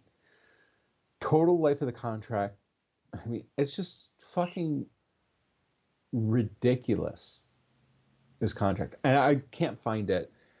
But I can't find the That's all right. You don't need to find it, man. I mean, but I swear it was like he was like guaranteed to be the X man percentage forever. of cap or Yeah. yeah. And then every year on the contract, like there's I guess there's cap savings after this year. So they kind of have it out. It's like 2026 after 2025, that's where their out is, or after 2026, because they would save 50 million or 53 million against the cap, like if he just fucking becomes a pumpkin. But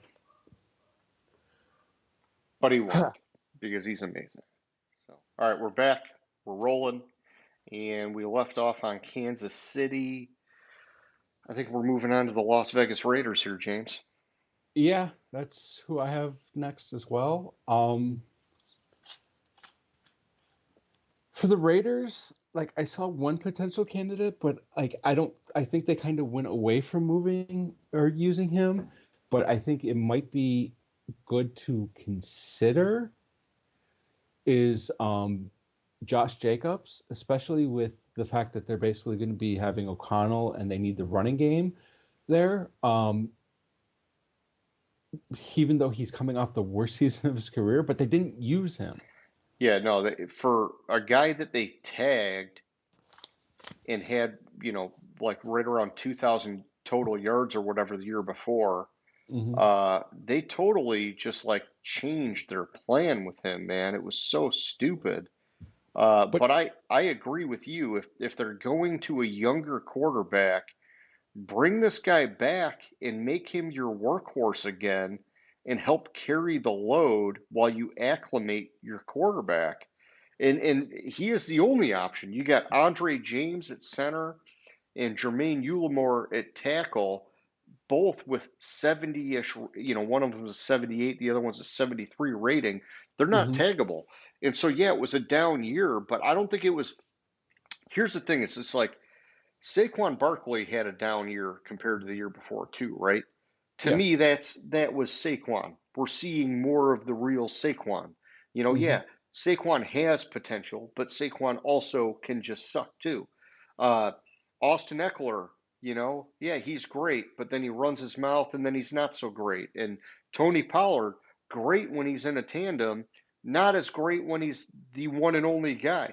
Josh Jacobs, I think, is a true running back one in this league, but you gotta give him the fucking ball, man. And they Yeah. stopped doing that last year. But here's the thing, and I don't have the exact quote, but in my research, I think that there's a chance that they will sign him to a long-term deal Okay. because what he said going into the offseason, which Vegas held up their end of the bargain. He said that he would be, quote, all in, end quote, if the Raiders made Antonio Pierce the head coach. Oh, nice. Well, that's good to hear. So I think his down year, like you said, is because they didn't use him. I mean, he had a freaking ridiculous year the year before, and they didn't use him properly. I think they might have forgotten that he was on the team.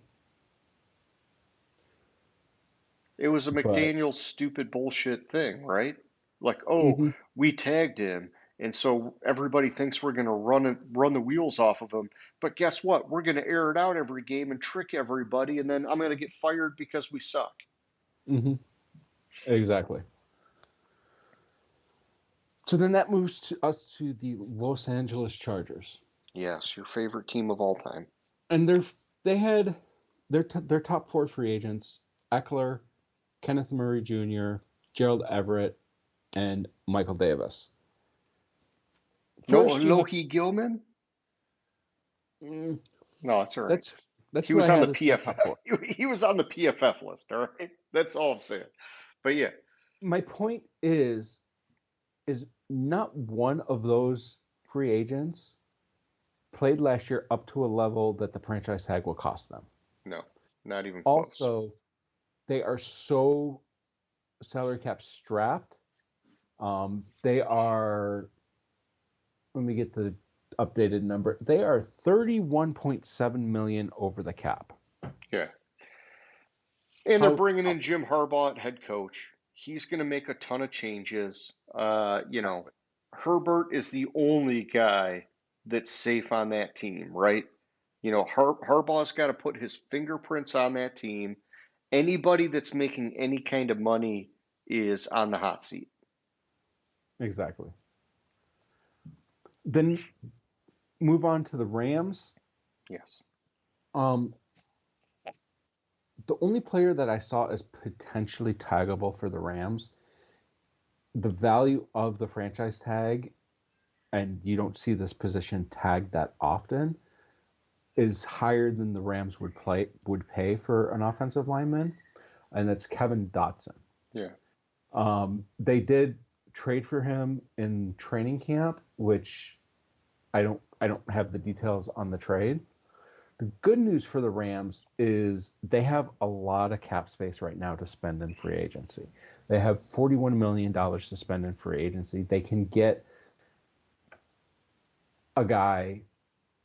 They have a lot of needs, and I don't think guard 18 million. I don't think basically half of your potential cap is worthwhile to pay for a guard that has been on the team 1 year. And yeah, he had a good year, but I don't see it as worthwhile.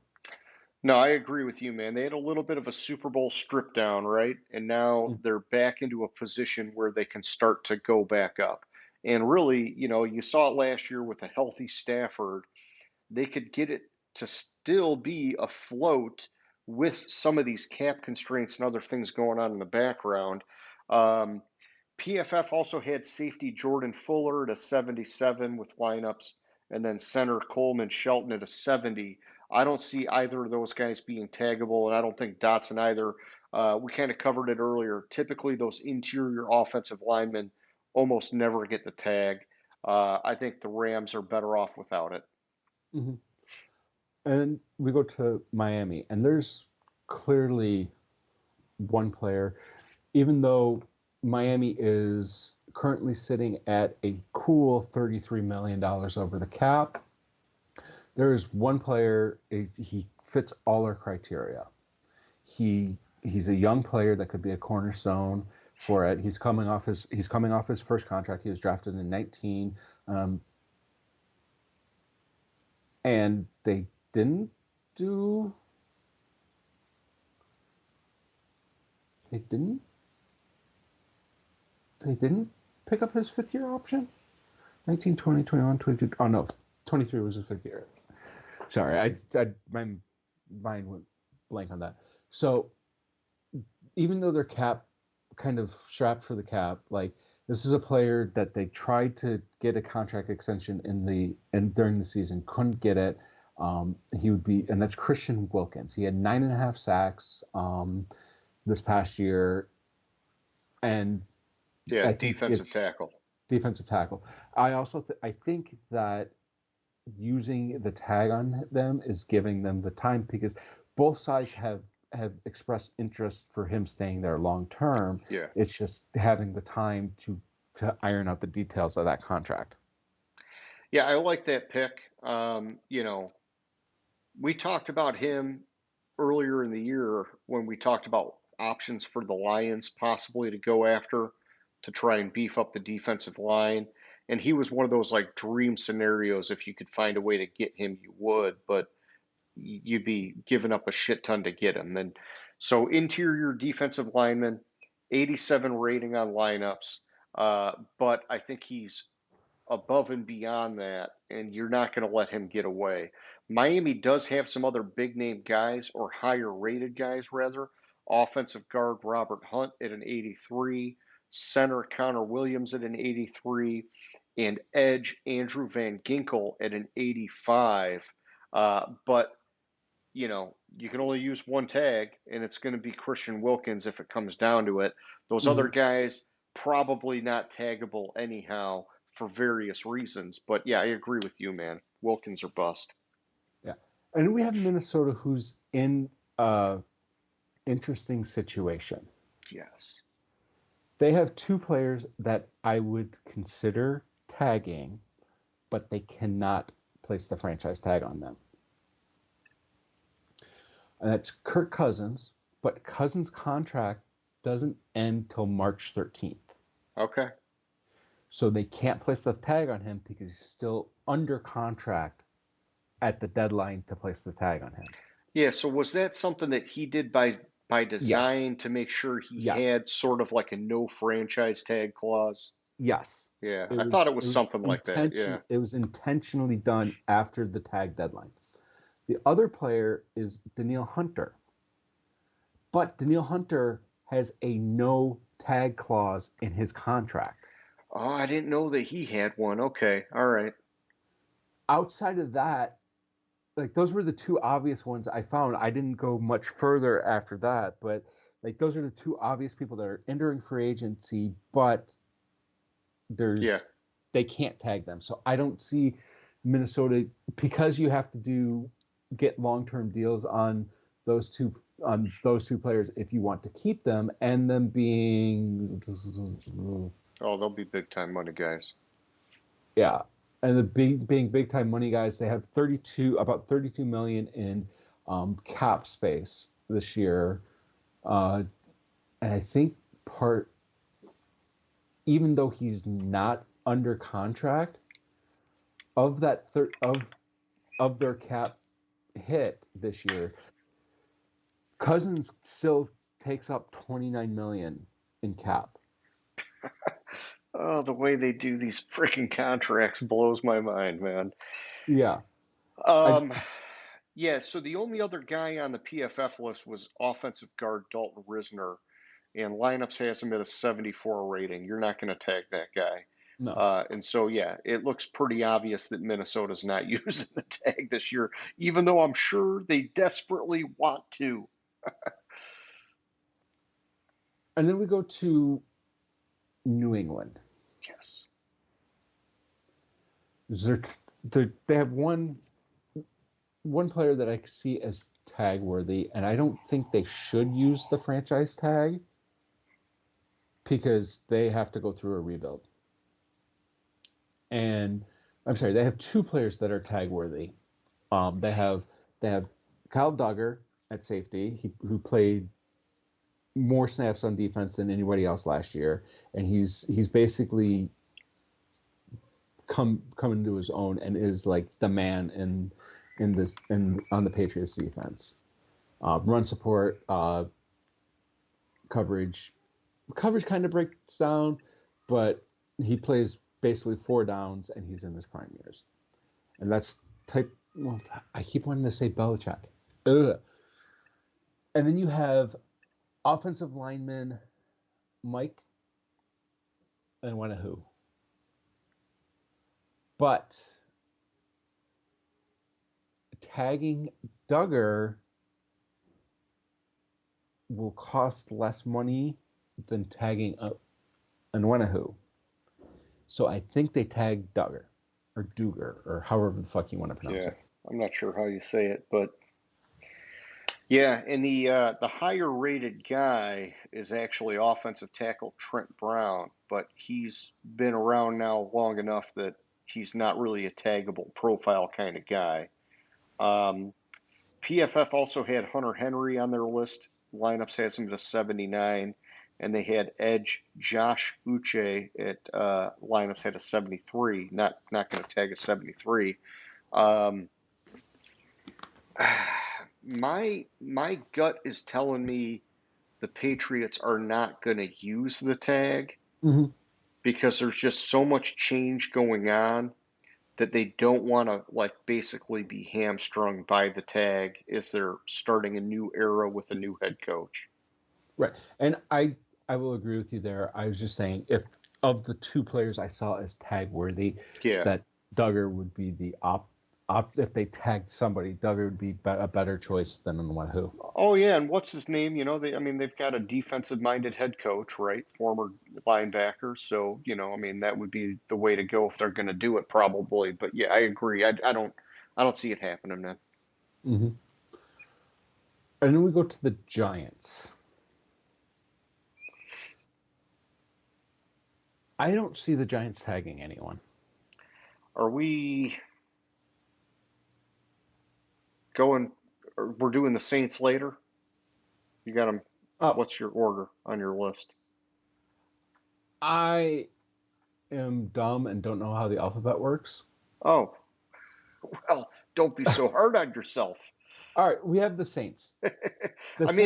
You could just skip them, right? But you could because they only have really one they have a very small free agent, unrestricted free agent list. I don't think they tag anyone, like we've talked about. They're like 70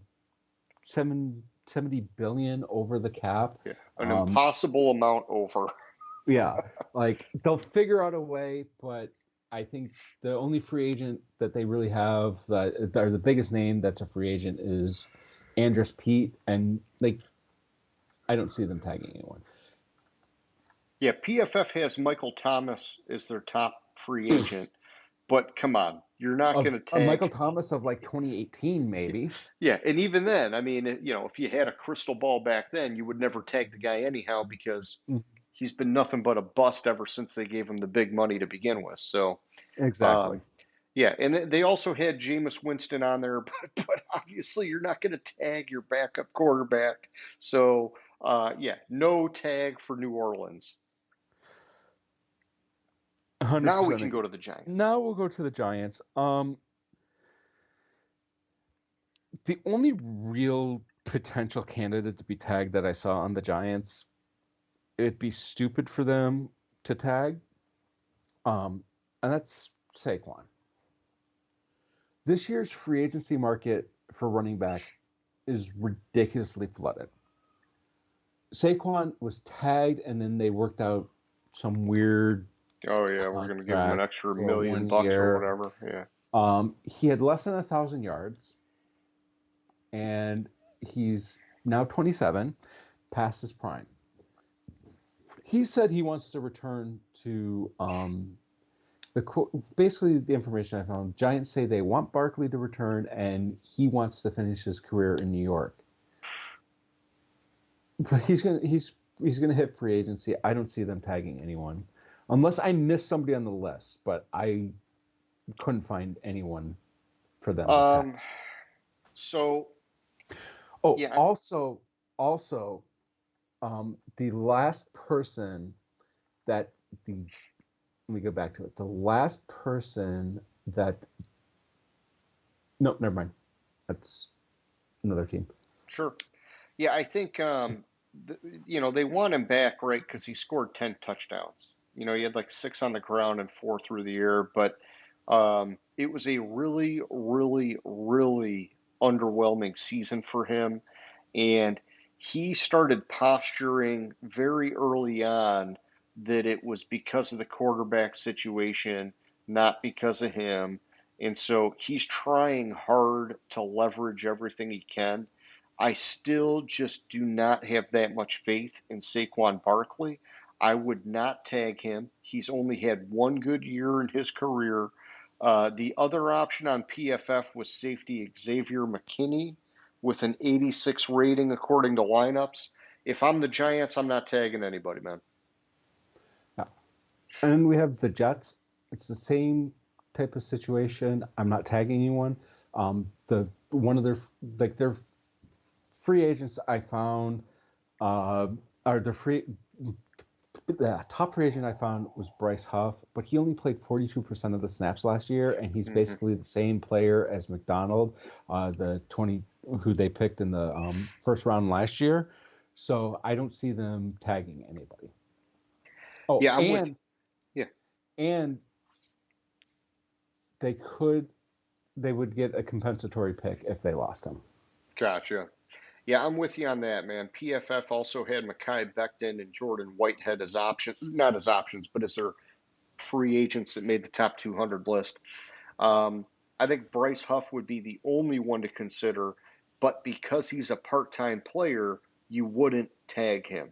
They have such a freaking stack of defensive linemen, man. You just can't do it. Yeah. And then we go to the Eagles. Did I mess up the alphabet again? I don't Nope, think you got it right. The last player the Eagles tagged was Deshaun Jackson in 2012. Oh my gosh, man. Wow. It took me a second there. I was like, Deshaun Jackson. Yeah. Yeah. And they don't have anybody really clear cut that they could tag. Yeah, they have to figure out DeAndre Swift and Brandon Graham, but they're not going to tag them. Fletcher Cox, Jason Kelsey. Kelsey retired. I believe Kelsey retired. Cox probably going to retire. Kelsey retired, yeah. If Cox doesn't retire, like they're not going to tag him. He's at this stage in his career, he's not an every down lineman, which is what you would tag at lineman. Yeah, and he's either going back to Philly or he's retiring. Come on. I've seen a lot that he may finish his career somewhere else, but they'll work something out. Okay. Yeah, I think that PFF has all three of those guys. Fletcher Cox, Brandon Graham, DeAndre Swift. None of them are taggable. Brandon Graham has been on the outs with Philly for fucking 3-4 years now. I like him personally, but similar to like what you're saying with Fletcher Cox, he's kind of going into more of like that specialist role at this stage of his career. He's not a on the field every play kind of guy. And then Swift, come on. You're not tagging fucking Swift. You got a mobile quarterback.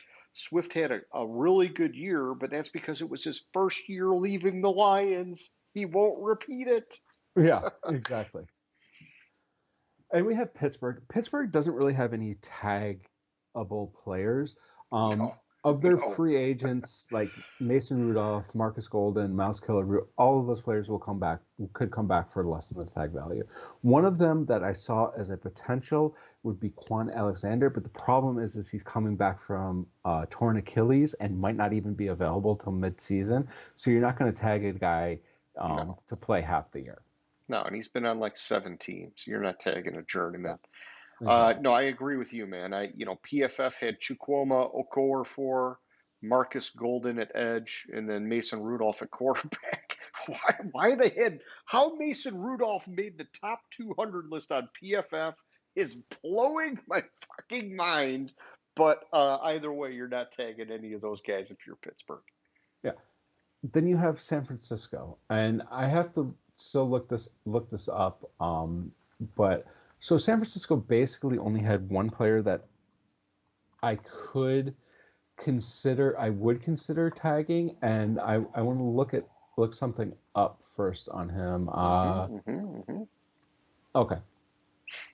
So if he was, so they have basically nobody but Chase Young that would be potentially taggable. They only gave up a third round pick for Chase Young, so you're not going to tag a player. Like if it was second first round pick that they gave up for Chase Young, I could see tagging him. Yeah. But I think they're more likely, if they want to keep him, they will work out a deal with him as opposed to tag him, because he hasn't had a stellar year since his rookie year. No, and I think they should retain him, just not on the franchise tag. Exactly. Find a way to work a deal with him. Lineups has him as an 86 overall. I think it's I'm going to say not as good to me as the Zadarius Smith thing with Myles Garrett, but I like it to that kind of arrangement where Chase Young can be a great second fiddle to fucking Bosa. That's all it really comes down to, but you got to get him for the right price. Mm-hmm. And then, yeah, PFF had Javon Kinlaw, but Lineups only rates him at a 72. And they also had Oren Burks, but Lineups has him at a 68. And Oren Burks is really a backup linebacker. He got picked on in the Super Bowl. So, yeah, you're not tagging those guys. Then we have Seattle. And they had their two top free agents I had was Leonard Williams and Jordan Brooks. Yep. And both players are in line for big paydays. I know, but Leonard Williams a little long in the tooth now. Williams has been tagged twice in his career, so it's not consecutively. If you're tagged a third time, if they tag him this year, his price tag will be $35 million. Yeah, you're not tagging him. He's only an 81 on lineups now, so he's coming down. Right, and I don't really see Jordan Brooks as taggable either. No, and I like Jordan Brooks, but he's a quality starter, but he's not like a rock star for them. Right, and so Seattle under John Snyder has only used the franchise tag twice in 14 years. Okay. One of the times was on a kicker. Okay. So, yeah, probably not happening. Yeah. And this group of guys doesn't look like a good crop. Bobby Wagner was also on the PFF list, but you're not tagging Bobby Wagner at this stage of his career. He's been on the team, had the high of his career on the team, left the team, came back to the team. You don't tag a guy that's in like the final stages of his career. You tag a guy more in like the early to mid stages. Yeah. And we have a team, Tampa Bay Buccaneers, who have a few potential players that could be franchise tag. You have Mike Evans, Baker Mayfield, Antoine Winfield Jr., and Levante David as they're probably their top 4 free agents. Yeah. But they're not going to tag Baker. Come on. They're not. That's a lot of money for Baker. That's a lot of money for him. Mike Evans,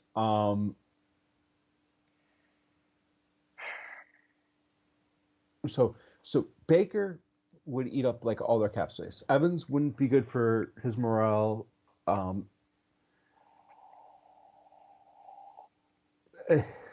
It's kind of like just pay Evans, and it would cost him almost. It'll cost him $28.4 million to tag Evans. Antoine Winfield Jr. is the candidate because the franchise tag on Winfield will only cost them $18 million. And he's been amazing. And he's been amazing. He's that player that could be the cornerstone of your defense, and he's on the younger side. I think this is his 6 years. Yeah, this is the end of his first contract. So yeah, I mean, this has got to be, year 5 or year 6 at most, going into year 6. James, I think what's going to happen in Tampa Bay is going to tell us a lot about this team and what their front office thinks about them, right? Because I've had kind of like a sneaking suspicion that they're slipping into a rebuild and they're just trying to not say it. Mm-hmm. But if they franchise tag any of these guys, and I think Winfield is really the only guy that they would do it, it tells me that maybe they think they can stay relevant and make another push. But I really don't see a path to the Super Bowl for them. It's just a matter of, do they want to try and make the playoffs again and see if they could get lucky, or what are they doing? Mike Evans all year last year, everybody was saying he was gone. And then Baker Mayfield was talking about, if I come back, I want Mike Evans back. Hmm. Levante David, people thought he was going to be gone last year, and they brought him back. I don't know, man. I think all these are guys that if you're serious about making another run, you need to have them back. But if you're not serious, you don't bring them back. And so all I'm saying is we're going to know pretty quickly what Tampa Bay is doing next year. Are they trying to run it back and make another playoff push, or are they going to go into rebuild, which they're really just not saying, but I kind of think they're going to do. Hmm. In Tennessee, so basically the big name free agents for Tennessee are Henry and Danico Autry, Yep. 30 and 33-year-olds. Henry, they were looking at. It's so rumored that they were going to trade him. They're going into a rebuild, a huge contract or such a commitment at what's it? They're not hanging on to Henry. I mean, they've Yeah, already kind of talked about him, and he's talked about, oh, I'm going to free agency, and yeah, and like 13 million and 23 million, respectively, Henry and Autry. I don't see that fitting into the rebuild they're doing there. yeah, yeah. I mean, man, I love Derrick Henry, but when they're rebuilding, there's no way. Um, yeah, and then PFF also had center Aaron Brewer, but he's a 74 according to lineups. You're not tagging that guy. Even though Hmm. they have issues on the offensive line, you're not tagging that guy. And then the last team in the league, the Washington Commanders. The last two players they have tagged. They tagged 2 years in a row, and then that player left. Kirk Cousins, and then Brandon Scherf. They do have some big name, big time key free agents, but none of them. I'm sorry, key free agents, not big time free agents, key free agents, but none of them really I saw as having the value of what the tag would cost them. Possibly Cameron Curl, but he hasn't really come in. He's probably like the best player, but 17 million for him is a little high how he's played. Yeah. So I don't see them tagging anyone. No, and then you got Cameron, or not Cameron Curl, you just mentioned him. You've got Kendall Fuller at cornerback, but he's 29, and pretty Mm-hmm. much the word on the streets, he's not coming back. Um, with Dan Quinn coming in at head coach, and he's a defensive minded guy, you'd think maybe one of those would be a candidate, but I just don't see it. And then the other guy on the PFF list was Curtis Samuel at wide receiver. He's a 79 according to lineups. But the thing is, he's their wide receiver three. You're not going to tag your wide receiver three. Washington's not going to use the tag this year. There's no reason to. Exactly. All right, so James, that's the franchise tag primer. It was thrilling, and I know that people are going to be commenting like crazy. But let's go to our question of the week. And so this time last year, I asked you about the Philadelphia Eagles and whether or not you thought they would have a Super Bowl slump. I'm going to ask you the same question, but it's going to be about the San Francisco 49ers now. And so, obviously with the Eagles, they made the playoffs. They started the year pretty good, even though it was kind of choppy. They were winning a lot of games. They fell very flat in the second half of the year, barely got into the playoffs, and then they lost in the wild card round. And so I don't know that that's like a Super Bowl slump, but it was ugly, right? I mean, I think the Super Bowl slump is not making the playoffs, right? Mhm. So they didn't slump, but they kind of sucked when it mattered the most. The 49ers, man, this is a team that for so many years has kind of been snake bitten with injuries and random shit happening to them. When I look at their free agency and, we're talking Chase Young as the guy that they're worried about losing, it seems to me like they have such a high chance of making it back into the playoffs next year. Uh, but something in my gut is telling me they are going to slump, man. Something in my gut is telling me that this is going to be a hard loss for them to get over because it's almost like the deck was stacked for this season for the 49ers. They had Brock Purdy on a dirt cheap contract. They had so many guys stay healthy when in all these years they've not. I feel like next year something's going to fall apart.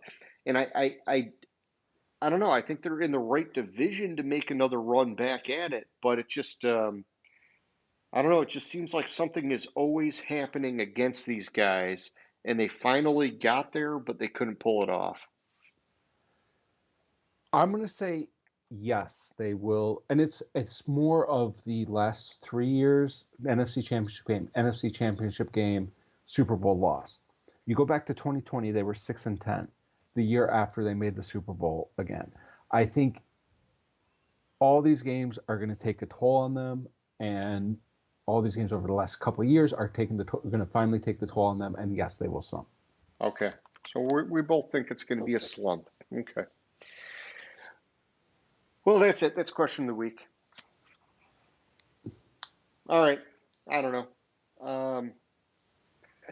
That's all I got for tonight, man. That's That's it. all for me That's too. it. All right. Hey, it was a lengthy show, but we covered a lot of ground.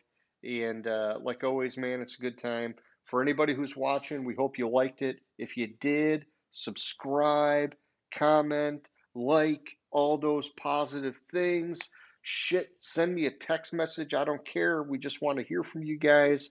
Otherwise, like always, James, it was good. I'll catch you later, my man. All right, sounds good. Have a good one. See ya. Gridiron Grinder. Hut, hut, hike.